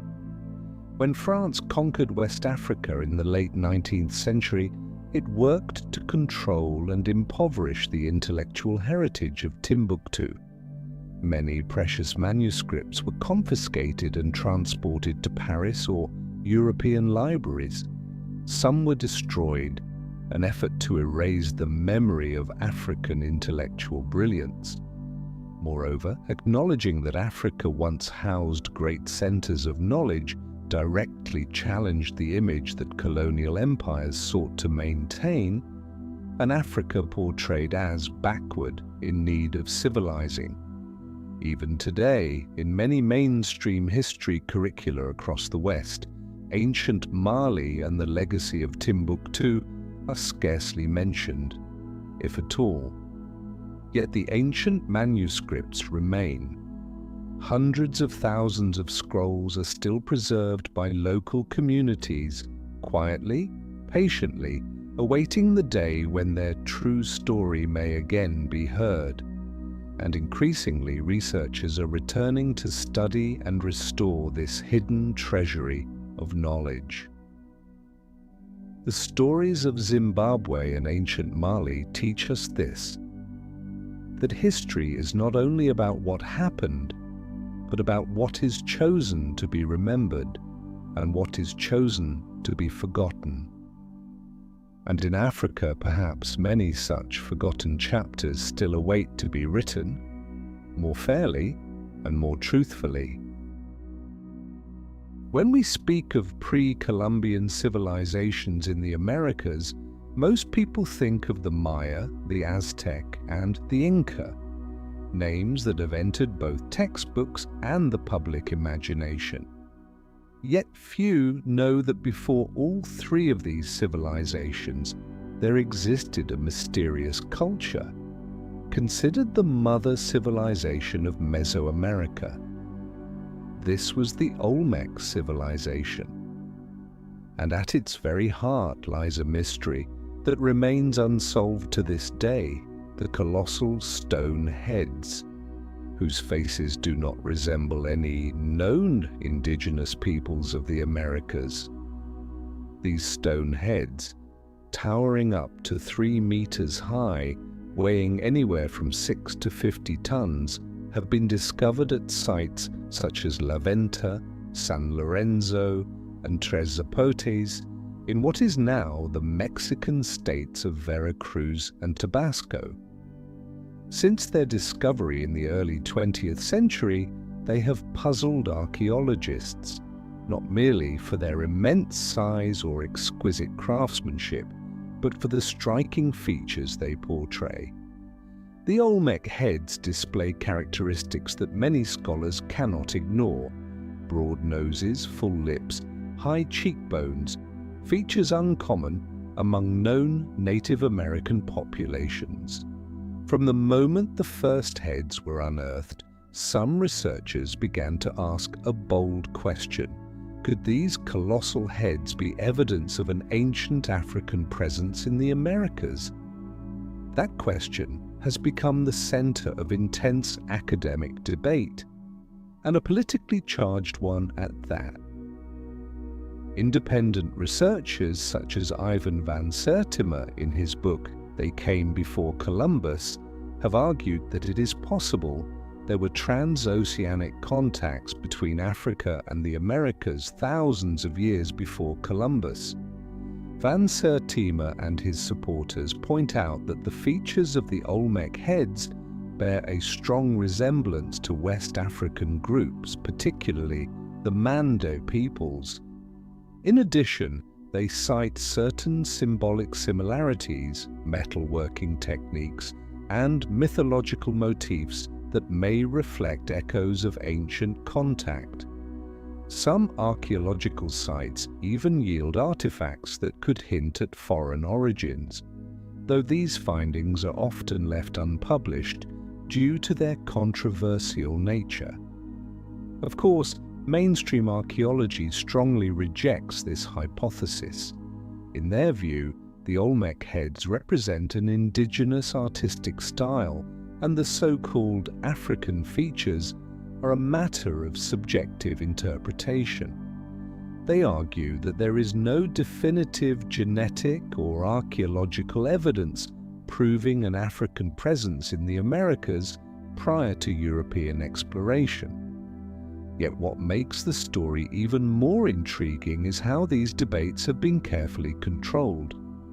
Throughout the 20th century, researchers who supported theories of pre-Columbian transoceanic contact faced significant barriers when attempting to publish their work in mainstream scientific journals. Many studies on ancient transoceanic exchange were either rejected outright or quietly excluded from major academic conferences. Some scholars suggest that this blanket denial is not purely academic but political.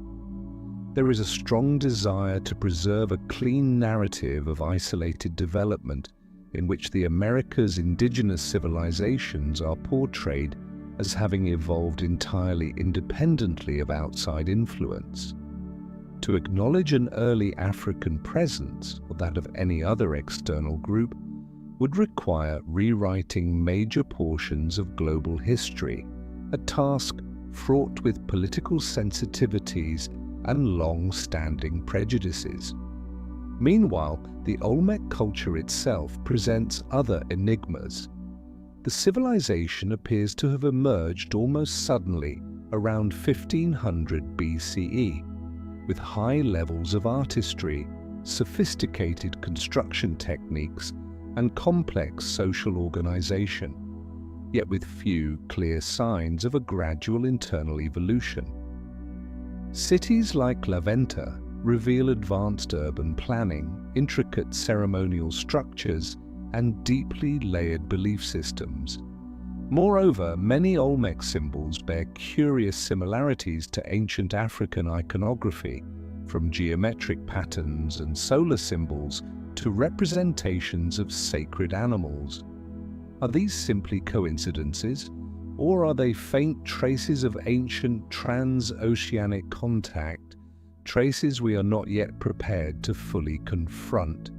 Today, with advances in genetic science and material analysis, perhaps in the near future, we may begin to uncover more definitive answers about the origins and connections of the Olmec civilization.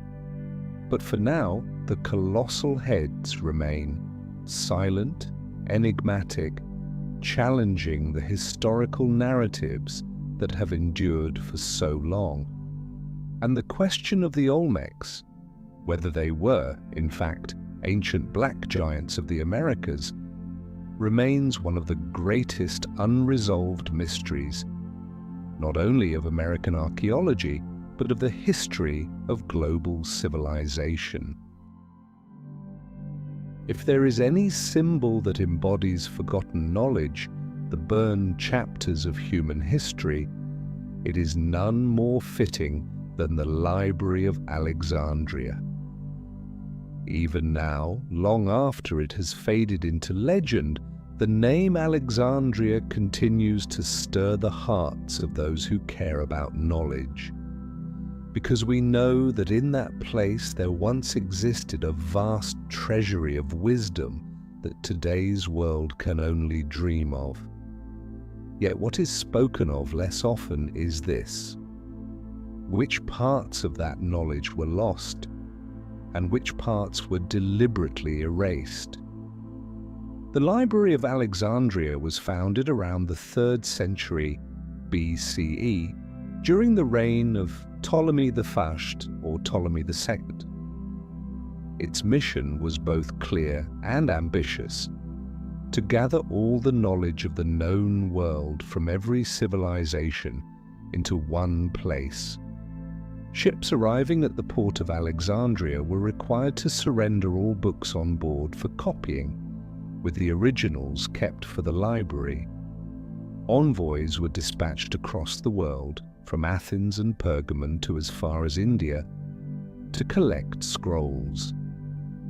At its height, the Library of Alexandria is believed to have housed between 400,000 and perhaps as many as 700,000 papyrus scrolls, an astonishing number for any archive of the ancient world. But the fate of this library remains shrouded in darkness and layers of historical fog. We know it was destroyed, or suffered multiple waves of destruction, but not precisely when or under what circumstances. The records are contradictory. A great fire during Julius Caesar's campaign, the Arab conquests, destruction by Christian zealots, or perhaps a slow accumulation of neglect, conquest, and deliberate erasure. What is most noteworthy, however, is that the entire library was not burned in a single event. Many scholars believe that large portions of the collection were removed deliberately, before or during times of upheaval. So what was truly lost, and what was purposefully made to disappear? First, it must be emphasized that the Library of Alexandria was not merely an archive of Greek and Roman works. It contained Egyptian texts, translations from Sanskrit, Babylonian, medical and astronomical records, technical treatises from the Phoenicians, Zoroastrian religious writings, and materials from far-flung Eastern civilizations. Scattered accounts from ancient scholars, such as Callimachus, Eratosthenes, and Ptolemy, suggest the library held scrolls on mechanical engineering, automated devices, energy, and astronomical theories far ahead of their time. There are mentions of atomic theory, heliocentric models of the solar system, and advanced star maps. Some documents were said to describe ancient sea voyages, possibly from Africa to the Americas. Records of advanced metallurgy, special alloys, and methods of constructing monumental works such as the Egyptian pyramids may also have been present. More significantly, many modern researchers suspect that a large portion of the library contained human history, records from prehistoric civilizations, ancient myths passed down through countless generations. Some texts may have included references to lost civilizations such as Atlantis, Lemuria, or pre-pharaonic cultures. But who would have benefited from erasing such knowledge? One widely discussed theory among independent scholars is this: when Christianity became the official religion of the Roman Empire, extremist factions within the Church were motivated to control the flow of knowledge. Any ideas that challenged theological doctrine or supported alternative cosmologies were deemed dangerous. The systematic destruction of heretical texts, or so-called magical works, became widespread. The Library of Alexandria presented an obvious target. Later, when Arab forces conquered Egypt, some accounts suggest that what remained of the library's holdings underwent careful review. Texts deemed compatible with Islamic philosophy or of practical value were preserved. Those considered heretical or religiously problematic were destroyed. So what was truly lost? We do not know, perhaps never will. But fragmentary records point to an immense loss. The Roman historian Aulus Gellius wrote that the scientific and technical works of ancient Egypt alone comprised tens of thousands of scrolls. Records of neighboring civilizations, Ethiopia, ancient Libya, Mesopotamia, were also present. Many modern scholars suspect that early records of long climate cycles, asteroid impacts, and geological upheavals may have been lost with the library. Such knowledge, if preserved, could help us better understand the cycles of destruction and renewal in human history. In addition, there is reason to believe that technical documents were among those stored at Alexandria. Descriptions of automated machines, steam power, and advanced mechanical principles appear in scattered accounts from the era of Heron of Alexandria, a scholar who once worked in the city. but the original models and detailed instructions have vanished without a trace. One final question remains: could any fragments of the library's knowledge still survive? Some theories suggest that secretive monasteries, Western esoteric societies, or hidden archives in the Middle East may yet hold rare copies, but so far no public evidence has confirmed this. Whatever the truth, the shadow of the Library of Alexandria continues to loom over the story of human knowledge, a bitter reminder that not all wisdom is passed down, and that some chapters of our history were burned, not by accident, but by the deliberate hand of power. Among all stories of hidden history, perhaps none sparks deeper controversy than the idea of a pre-Adamic civilization, a civilization that may have flourished on Earth before modern humans, as described in the Bible, ever appeared. To many, this is an unthinkable concept, for it directly challenges some of humanity's oldest religious foundations. Yet what makes this story even more compelling is this. Many sources suggest that deep within the Vatican archives, the most heavily guarded collection of knowledge in the world, there exist ancient documents that speak of just this. The notion of the pre-Adamic is not new.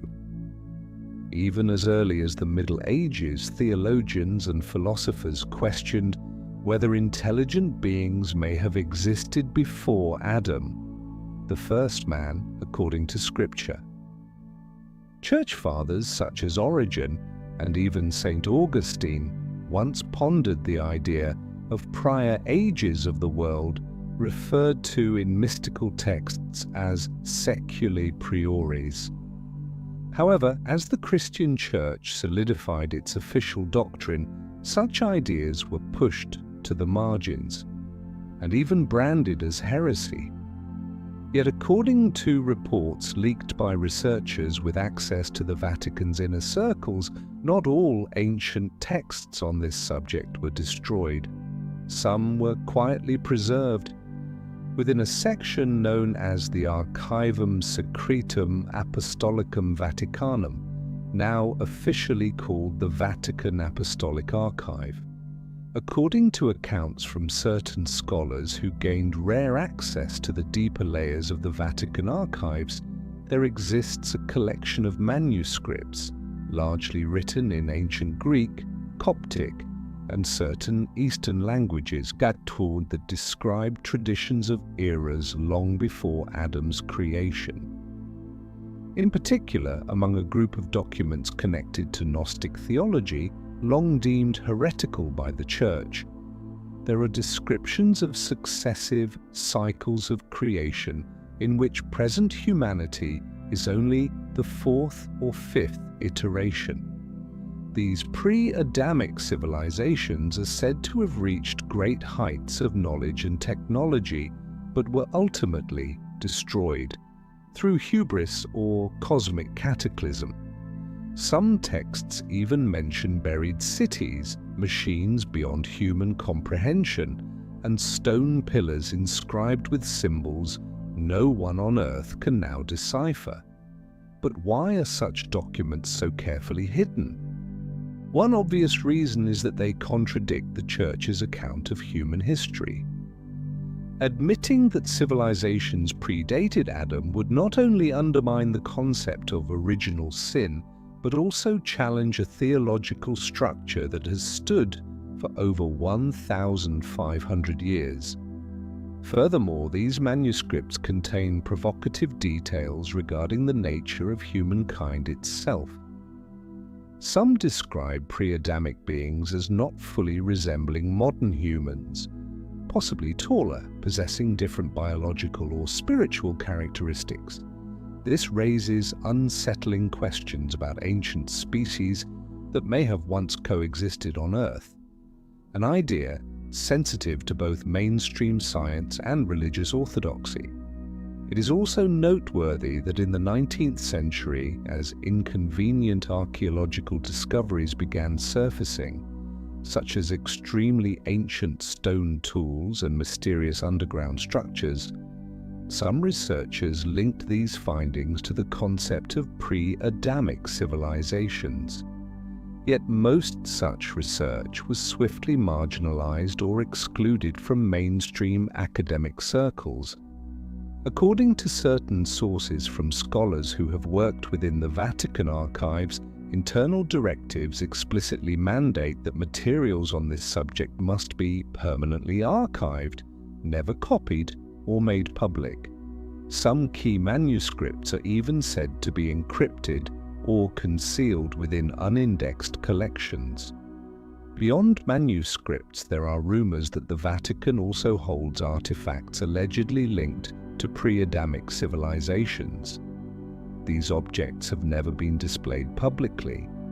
Some reports describe stone tablets engraved with symbols from no known language and certain metal tools exhibiting purity and craftsmanship far beyond what ancient technologies are thought capable of producing.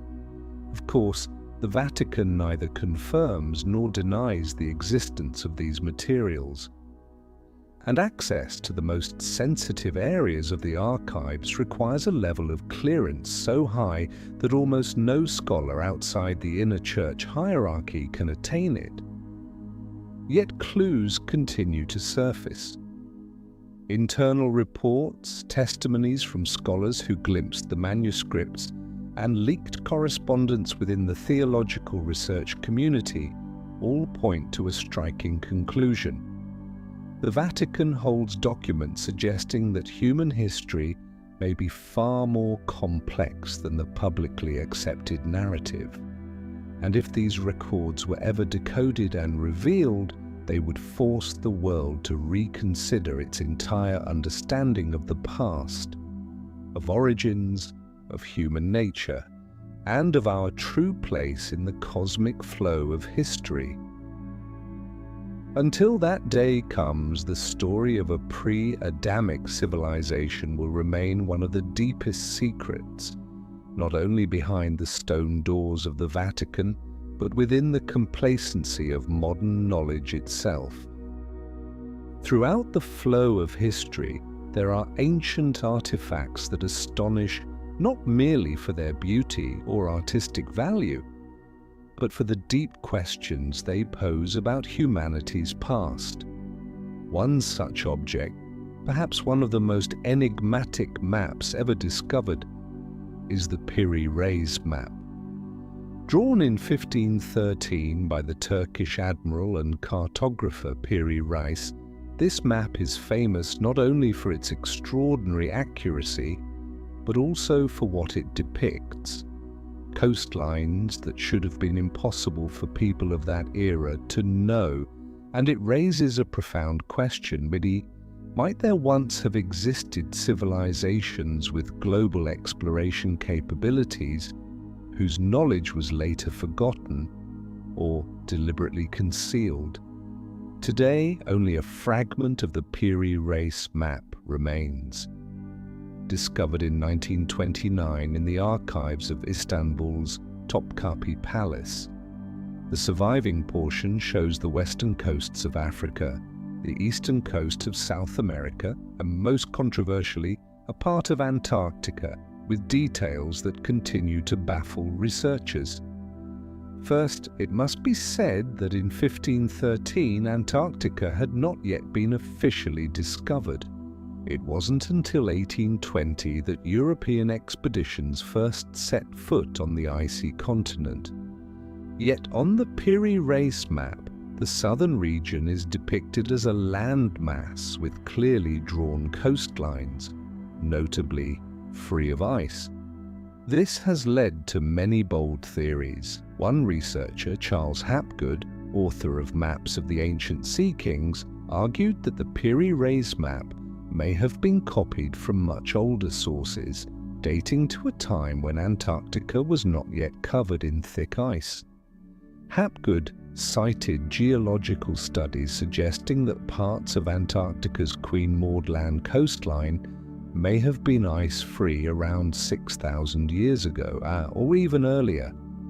If this is true, then to have drawn such details, ancient seafarers or cartographers must have possessed global exploration capabilities, something that mainstream history does not yet accept. Even in the map's own notes, Piri Reis clearly states that he compiled it from very ancient source maps, including charts from the time of Alexander the Great, and even some maps copied from much earlier times. He described the process as assembling fragments of long-lost knowledge preserved through generations of mariners. Another striking detail is the map's extraordinary accuracy regarding the coasts of South America and Africa. Compared to contemporary European maps, which still contained major errors, Piri Reis's map displays coastlines with shapes and proportions remarkably close to modern standards. Many researchers argue that this level of precision could not have been achieved through mere coastal voyages and the rudimentary surveying techniques of the Middle Ages. One theory is that the original maps Piri Reis accessed may have employed advanced projection methods, something only civilizations with very high mathematical and astronomical knowledge could accomplish, and so the greatest question remains unanswered: where did those original maps come from? According to internal academic records from the Ottoman scholarly tradition, there are hints that the libraries of Constantinople, which had preserved many ancient manuscripts from the Byzantine Empire, were an important source of knowledge for Islamic scholars of the Renaissance. And Constantinople itself had once held a vast trove of Greek, Roman, Egyptian, and Phoenician documents. Independent researchers suggest that during the chaos following Constantinople's fall, some of these ancient charts and manuscripts fell into the hands of Muslim scholars, possibly including maps of lost or undiscovered continents. But which civilization originally created these source maps remains a mystery. Some theories link them to the Phoenicians, master seafarers of the ancient world. Bolder hypotheses suggest they may trace back to prehistoric civilizations unrecognized by mainstream history, possibly connected to pre-Ice Age cultures. An intriguing fact is that after the Piri Reis map became widely known, certain ancient maps once held in European collections mysteriously vanished or became difficult to access. Scholars working in the Vatican Library and old Venetian archives have reported that informal directives were issued advising against publishing maps that could reignite debates about pre-Columbian maritime history. Thus, the story of the Piri Reis map is not merely that of an ancient chart.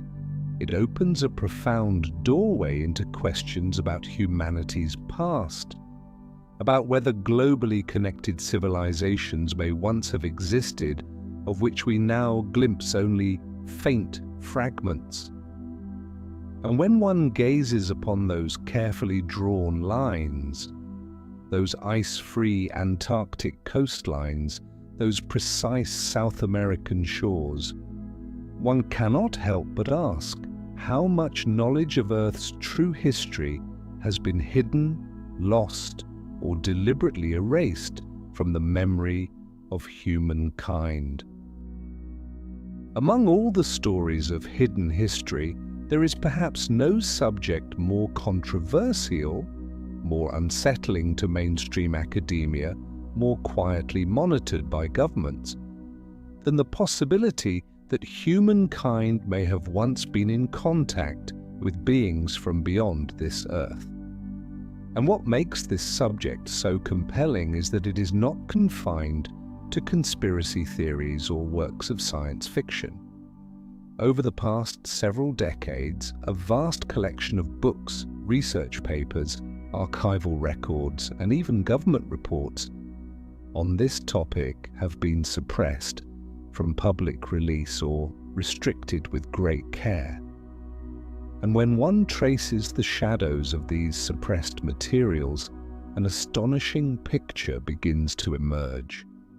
It is possible that in the distant past, many ancient civilizations may have had encounters, or at least clear traditions, regarding beings not of this earth.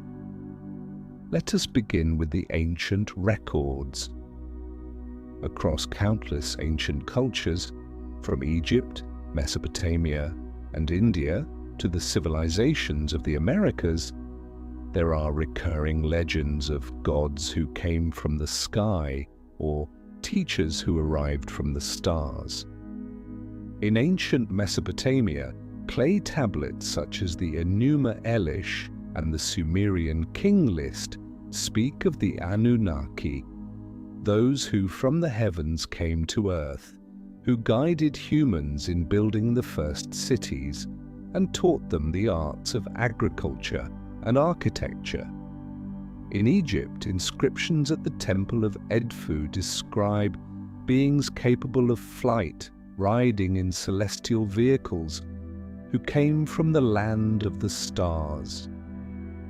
In Indian culture, the Mahabharata and Ramayana recount in detail great battles involving Vimana, flying craft capable of traversing the atmosphere. Such stories appear with remarkable consistency around the world, to the point where many serious researchers now see them as far more than mere coincidence. What has made this subject particularly sensitive is that since the 20th century, modern authors began systematically compiling evidence, including physical artifacts, suggesting that ancient civilizations may have had contact with extraterrestrial intelligence. One of the first works to be banned or restricted in many countries was The Spaceships of Ezekiel, 1974, by NASA engineer Joseph F. Blumrich. This book carefully analyzed descriptions in the book of Ezekiel about the Lord's chariot, arguing that the technical details align strikingly with the structure of a spacecraft equipped with rocket engines and hover systems.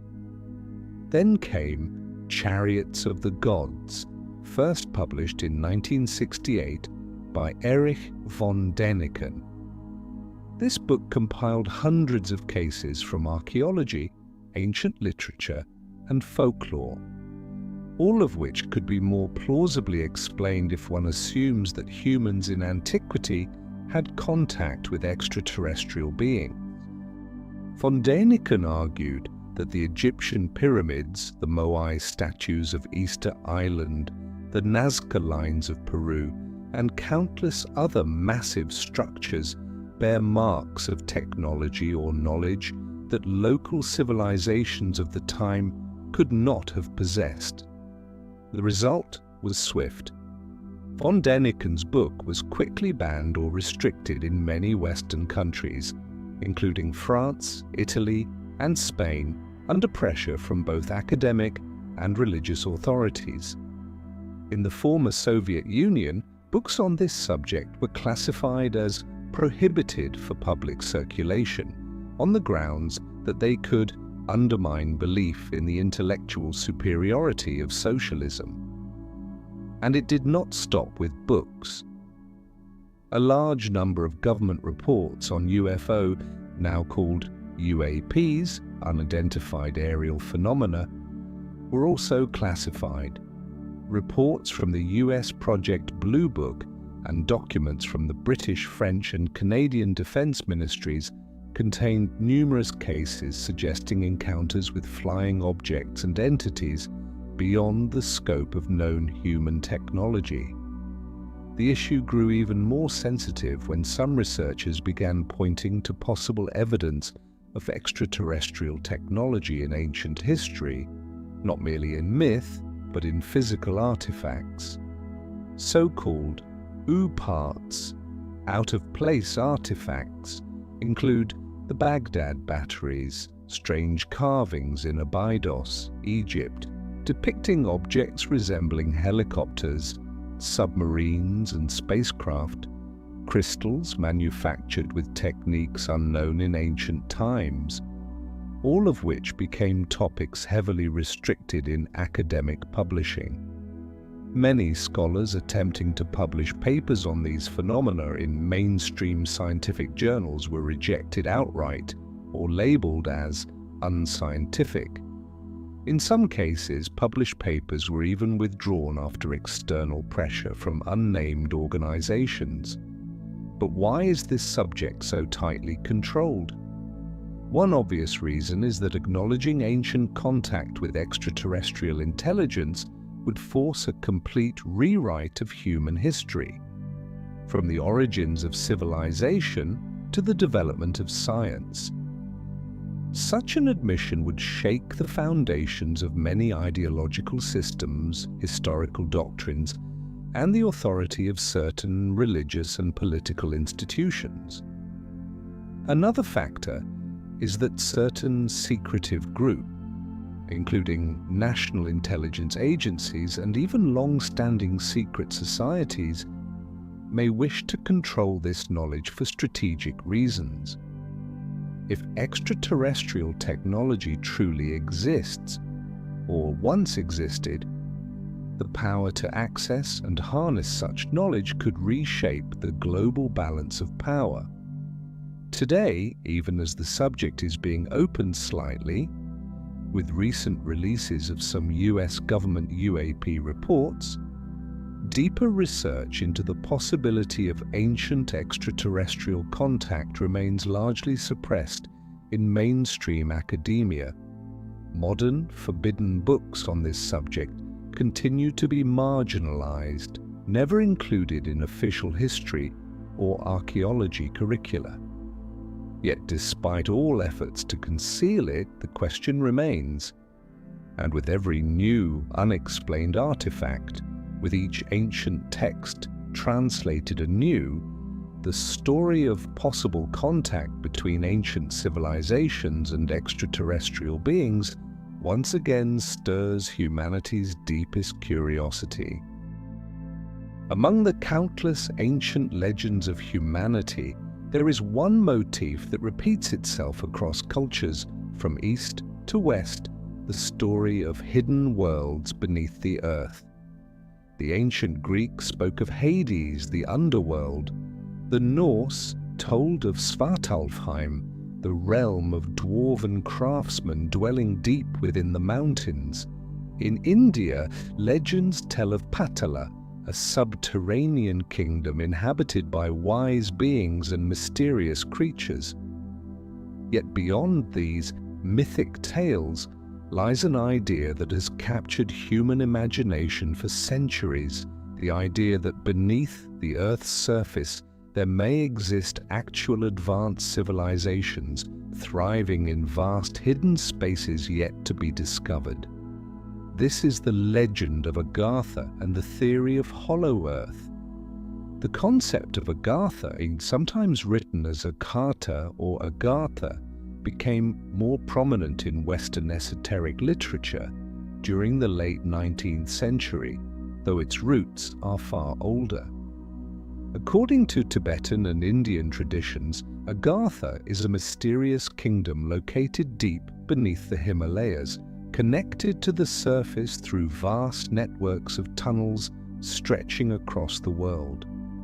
It is believed that the inhabitants of Agartha, sometimes described as spiritual masters, sometimes as descendants of ancient civilizations, retreated underground to escape global cataclysms and humanity's endless wars.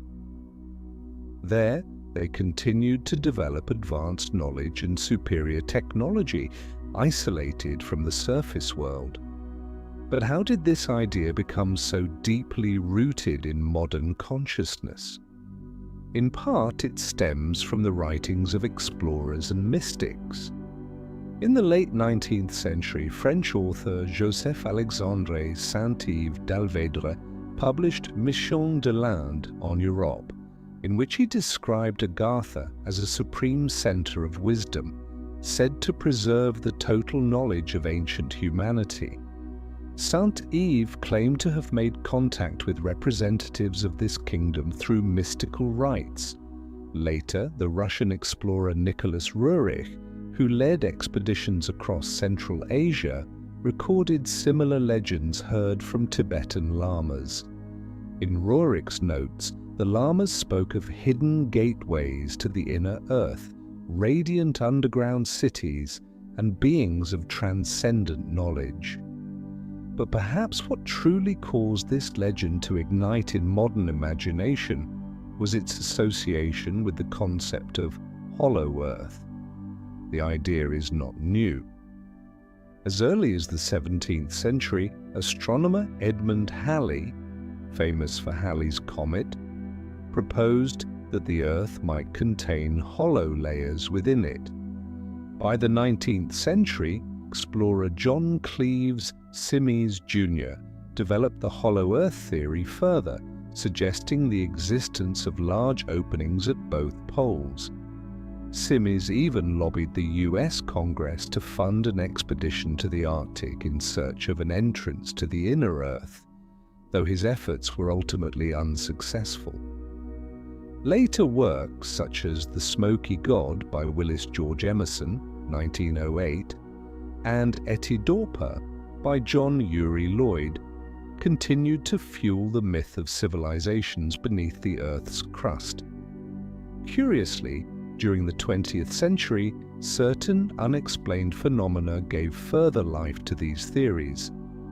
Many pilots flying over the North and South Poles reported anomalous optical and magnetic phenomena.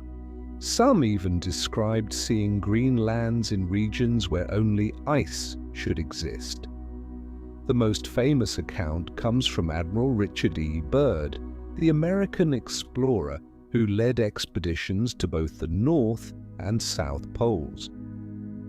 In his diary, Byrd described a flight over the North Pole in 1947, during which he claimed to have seen ice-free lands, strange creatures, and artificial structures. Naturally, these reports were officially denied or classified by the US government. Byrd's full diary was never fully released, and the portions relating to this Arctic experience remain the subject of intense controversy.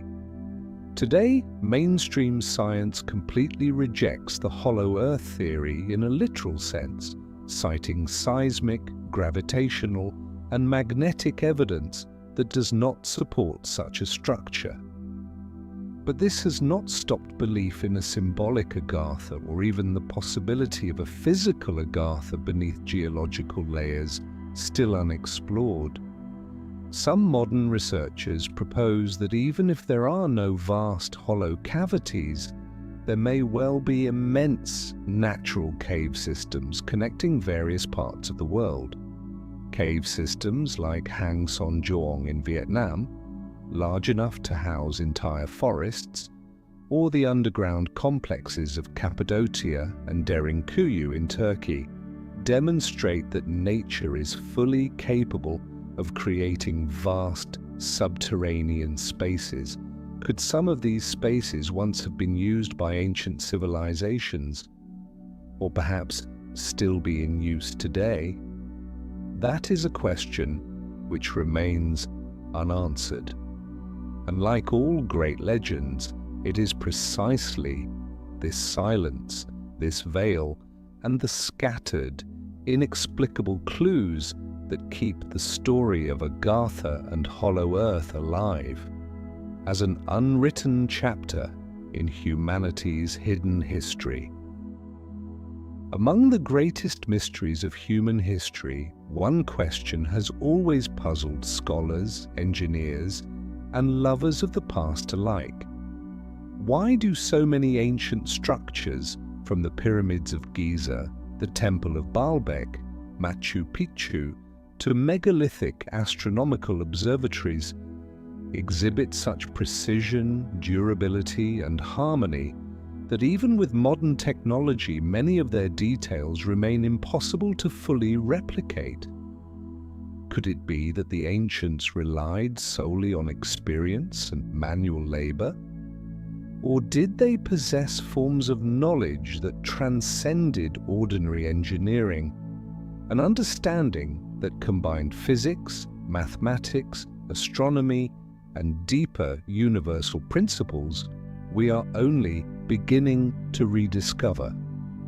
This question leads us into a very special domain: metaphysical building knowledge.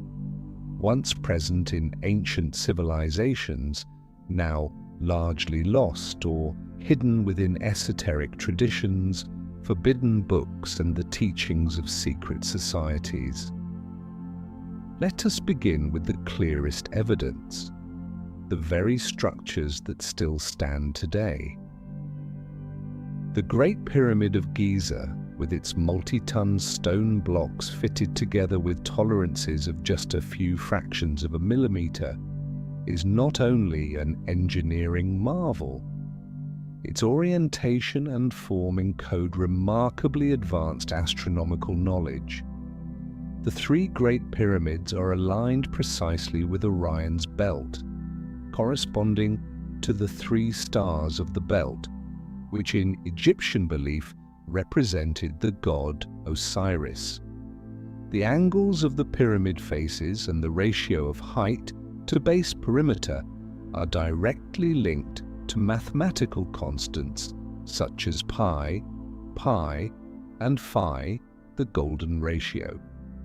How the ancient Egyptians arrived at these values remains unknown. Their surviving mathematical texts offer no clear explanation.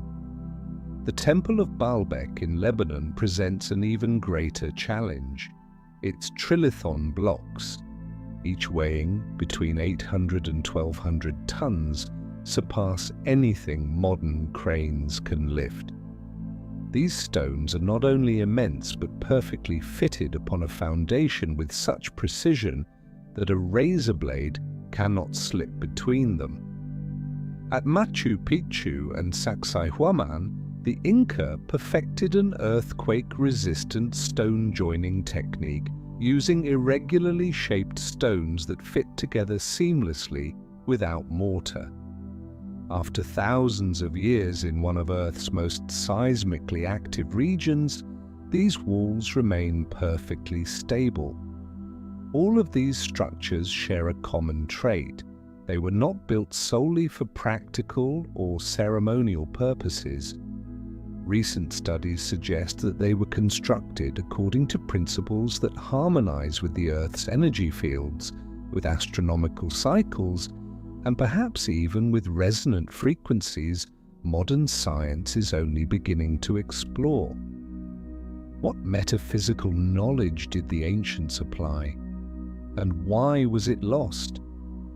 Many independent researchers, and some scholars within esoteric circles, believe that ancient civilizations possessed integrated systems of knowledge, where mathematics, sacred geometry, acoustics, and natural energy fields were woven into the very fabric of their architectural arts. One clear example is sacred geometry. From the pyramids of Egypt to Gothic cathedrals, from Eastern mandalas to Stonehenge, patterns such as the golden ratio, the pentagram, and the Fibonacci spiral appear with astonishing consistency. These ratios are not merely aesthetic, they correspond to natural resonant frequencies, to human biofields, and to deeper physical phenomena. In Western esoteric traditions, particularly within secret societies such as the Freemasons and Rosicrucians, fragments of this knowledge have been preserved, though cloaked in symbols and cryptic language rather than transmitted as direct technical instruction.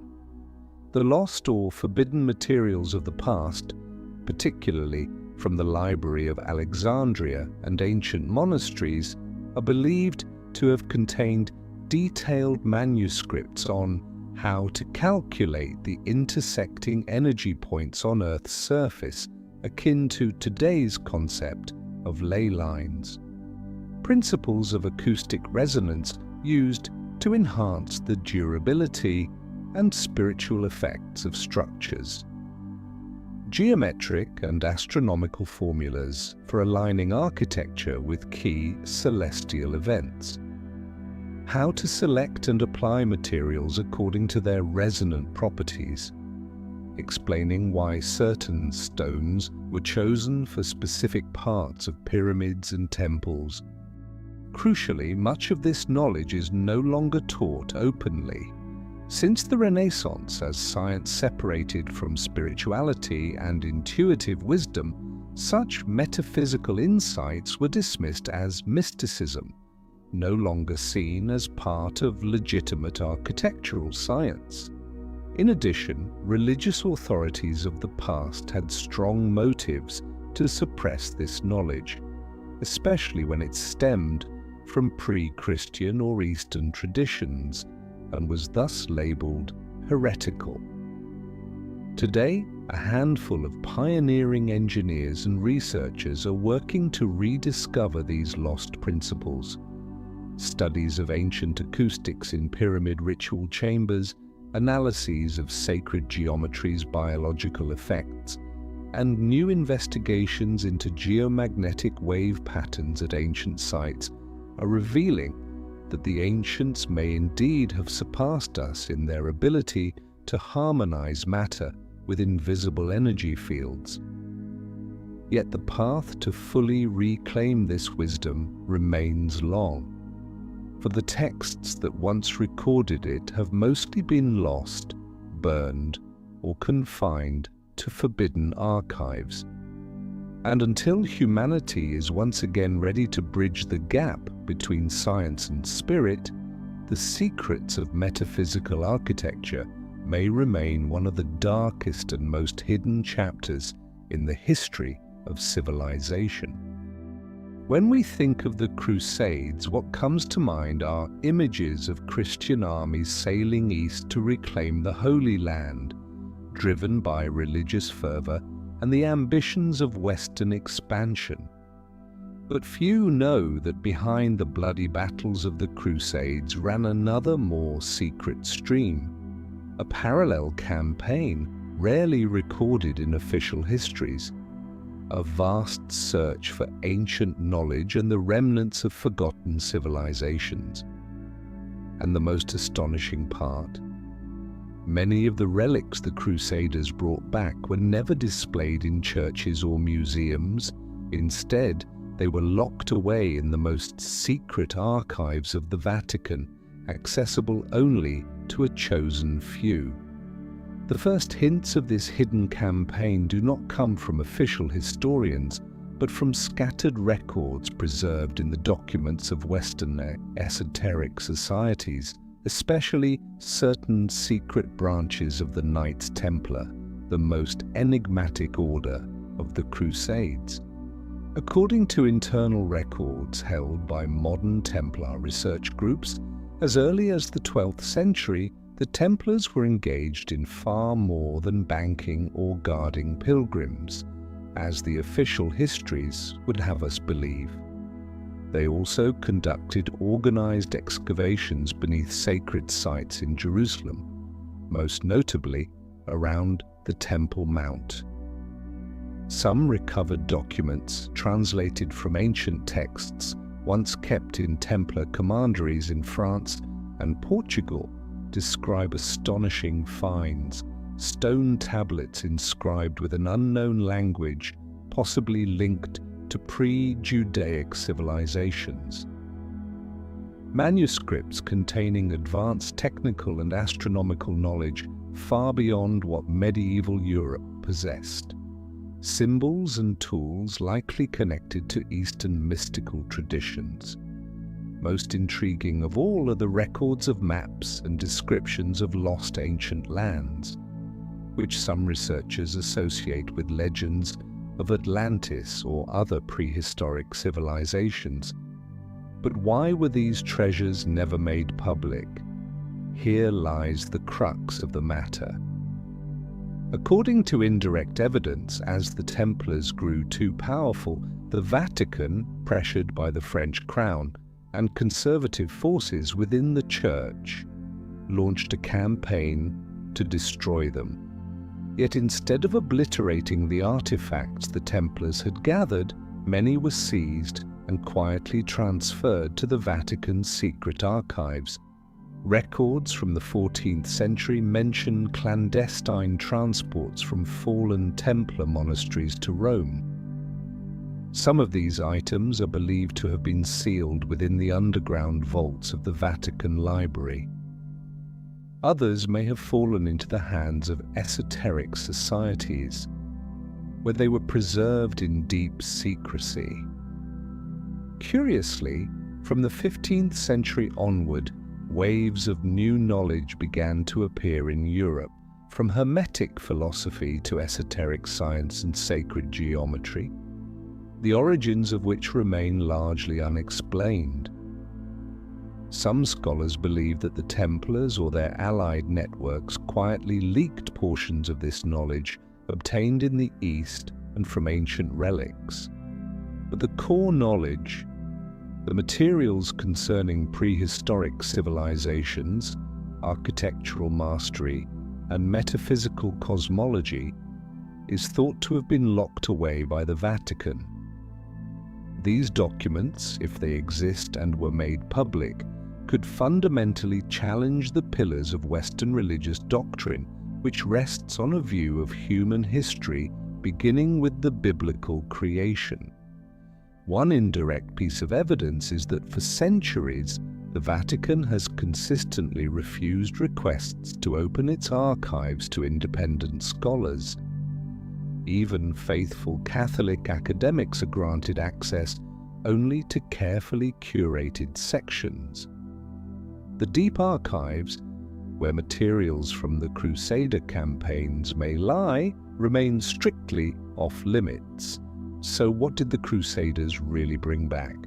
We may never know for certain, but the remaining clues, from symbols in ancient Templar churches to forbidden emblems, suggest that beneath the visible crusades ran a profound current of hidden knowledge, far richer than the official histories reveal.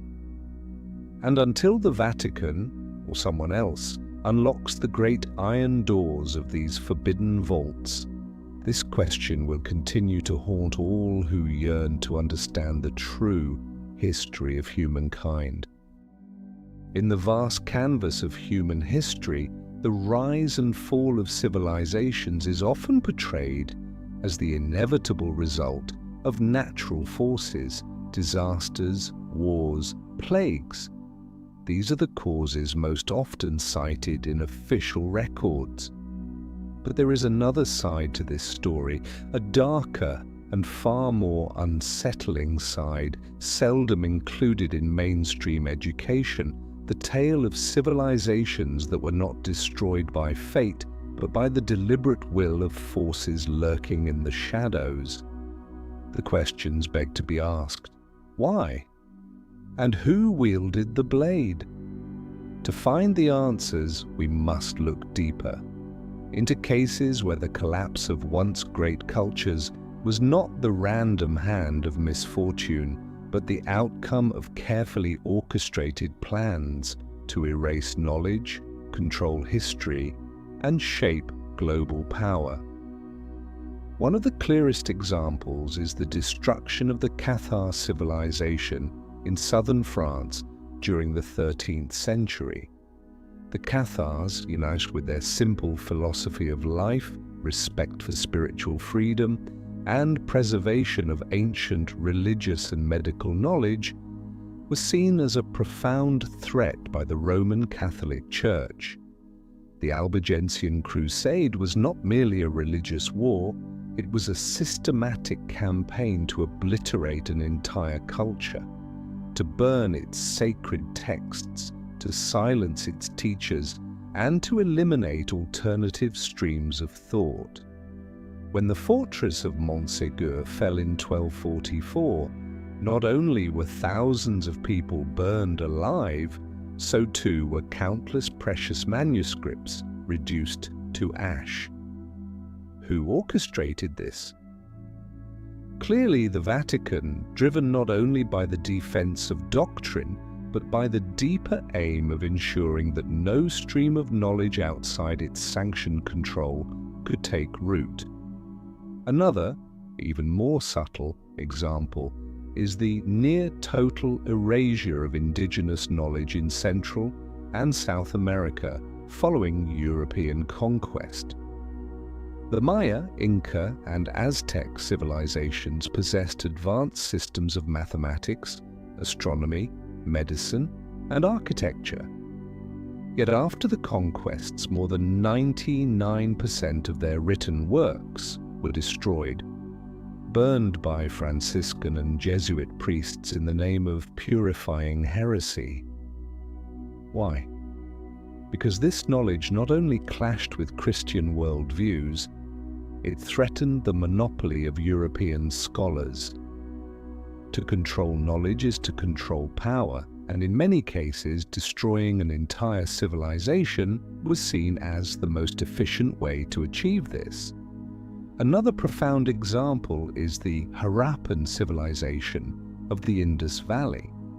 To this day, archaeologists remain unable to fully explain why this highly advanced urban culture vanished so completely.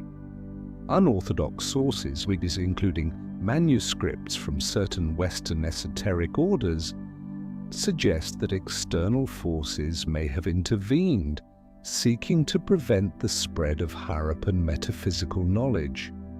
Symbols found on Harappan pottery and architecture hint at an understanding of natural energies, sacred geometry, and acoustic resonance. Knowledge that could have radically altered the consciousness of neighboring civilizations and even modern humanity had it survived. But who are the forces behind such schemes? Across history, a familiar pattern emerges: entities seeking to control knowledge in order to concentrate power, be they empires, religious institutions, or secretive organizations. In the Middle Ages, the Vatican was a prime actor. In more recent times, groups such as the Rosicrucians, the Freemasons, and international financial elites have been accused of manipulating information, sometimes suppressing archaeological discoveries that could challenge the official historical narrative. Part of this is to safeguard existing power structures, but a deeper reason may lie in an ancient fear that if humanity were to rediscover certain forgotten metaphysical truths, the balance of power between elites and the general populace could be irreversibly upended. Thus, civilizations destroyed by design are not merely the victims of war or imperial greed. They are casualties of a centuries-long war to control humanity's collective memory. And even today, the fragments that remain, hidden manuscripts, buried artifacts, distorted legends, still whisper stories not yet fully told. Stories of a history that perhaps we are still not permitted to fully know. There is a truth that many scholars privately acknowledge, yet few dare to discuss openly.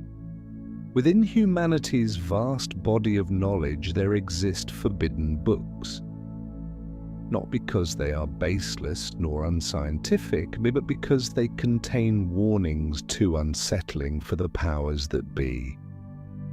When these warnings are peeled away, they reveal a chilling message: that history itself moves in inescapable cycles of rise and fall, light and shadow, wisdom and ignorance, repeating endlessly as though humanity is trapped within a hidden wheel few are conscious enough to perceive. And strikingly, in ancient forbidden texts, from Gnostic writings, Hermetic manuscripts, to the works of philosophers cast out from mainstream thought, these warnings were clearly written. A classic example appears in the Corpus Hermeticum, the collection of mystical writings from the Greco-Egyptian world. In the prophecy of Hermes we read, "There shall come a time when men will forget their divine origin. Only the outward appearances of knowledge shall be honored, while true wisdom is buried. Temples will be built without understanding of the divine. Science shall progress, yet lack wisdom, and the world will spiral toward destruction through its own arrogance." That warning echoes as though spoken for our own age. In the forbidden Gnostic texts, banned by the Church for millennia, there exists the concept of the archons, symbolic entities representing forces that manipulate human consciousness, causing humanity to forget its true nature and become trapped in the cycles of material history. According to these texts, when humans become too enthralled with technology, too fragmented in their understanding, and too obsessed with hollow wars of ideology, that is when the cycle resets. A brilliant civilization can collapse, not from lack of technology, but from losing the harmony between knowledge and spirit. Even within the Hermetic manuscripts, there are passages describing that prior civilizations, unnamed, had fallen into precisely this trap. They achieved remarkable technological mastery, yet created tools of destruction beyond their control. When the balance was broken, nature itself, described as a deeper intelligence, restored order through catastrophe. Are we now repeating that same history? Signs are everywhere. As artificial intelligence, bioweapons, and mind control technologies advance toward unprecedented heights, we also see a simultaneous erosion of human values, inner knowledge, and genuine human connection. Notably, certain forbidden texts of the Middle Ages warned that every period of extreme technological brilliance carries the risk of deep societal imbalance. When humankind believes it can replace the divine or nature with machines and pure logic, that is the moment when collapse begins silently. Another profound example lies within ancient alchemical writings. The alchemists were not merely seeking gold, they embedded deep philosophy about the life cycle of civilizations. According to their teachings, any civilization passes through the phases of nigredo, darkness, albedo, rebirth, and rubedo, completion. But when this natural process is forcibly halted, when power structures seek to freeze a civilization in the rubedo phase through control or violence, decay inevitably follows. In our modern world, with global networks of information control, cultural homogenization, and resource dominance on a scale never before seen, we are in danger of falling into exactly that trap. Modern forbidden literature, from studies on thought-controlled technologies to reports on the risks of runaway AI, show that the cycle is closing faster than ever. Yet, like the Gnostic manuscripts of old, these warnings are kept on the fringes, excluded from mainstream discourse. Perhaps the bitterest truth is this: prior civilizations, Atlantis, if it truly existed, Sumer, ancient Egypt, the Maya, all seem to have followed these same paths. Their remaining ruins, inscriptions and oral legends all whisper of golden ages lost, swept away by human arrogance and imbalance. Are we destined to repeat their fate?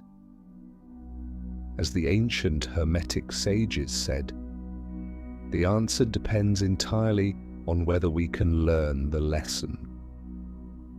But to learn, we must be free to access the knowledge, including that which is now forbidden or distorted.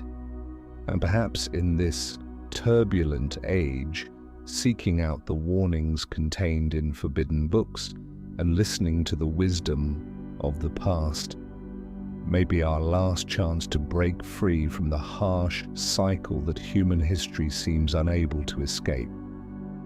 Perhaps the greatest danger is not when a civilization collapses, but when its memory is erased from our collective consciousness. For when memory is lost, so too are the lessons. And when the lessons are gone, the cycle of history is given the chance to begin once more. The stories we have explored together of buried civilizations, forbidden books burned, hidden knowledge sealed away, and warnings deliberately obscured, these are not mere fragments of some distant past. They stand as reminders that history, no matter how distorted or concealed, remains alive. It whispers through folk legends, through symbols etched into ancient stone walls, through manuscripts preserved in silent lineages. And above all, it lives in how we remember, how we retell, and how we act today. For each time someone asks, what lies beyond the official version of truth? That is a moment when a small part of history's hidden light is rekindled. Each time a person reads a forbidden text, explores a forgotten civilization, or sits quietly before an ancient ruin, not hurriedly snapping a photo for the internet, but truly listening to the stones, the winds, the echoes of memory. In that moment, the great wheel of ignorance slows, if only a little. But this is no easy task, for the forces that seek to control memory remain strong. They shape our education systems, dominate the media, and even influence the way we think about what history is meant to be. They would have us believe that stories outside the mainstream are mere conspiracies, that ancient knowledge is mere myth, and that nothing exists beyond the polished surface of the officially approved historical narrative. Yet you and I, having journeyed this far together, can sense a deeper truth. There are too many puzzle pieces that do not fit within the story we were taught. Too many traces have been deliberately obscured. Too many warnings have been quietly ignored. And if we do not choose to speak of these stories, they may truly vanish. But history does not die, as long as there are those willing to tell it, those willing to listen, and those willing to question. So when you turn off this video, take a moment to look again at those old maps, those ancient statues, those faded pages you may have once glanced at without a second thought. Perhaps some small symbol, some forgotten mark, might lead you toward a new path of discovery. And when someone tells you that history has only one version, smile. Because after this journey, you now know history is always layered, multidimensional, and alive in hidden currents, waiting for those who truly listen. If you find these kinds of topics worth reflecting on, I invite you to share your thoughts in the comments below. I would love to read your insights and questions, for it is those very questions that keep this conversation alive. And if you wish to continue exploring these forgotten corners of our past, feel free to subscribe to the channel. There are many more deep, thought-provoking stories still waiting to be told, because history does not die. It waits for someone to bring its light forth once more. And perhaps that someone is you.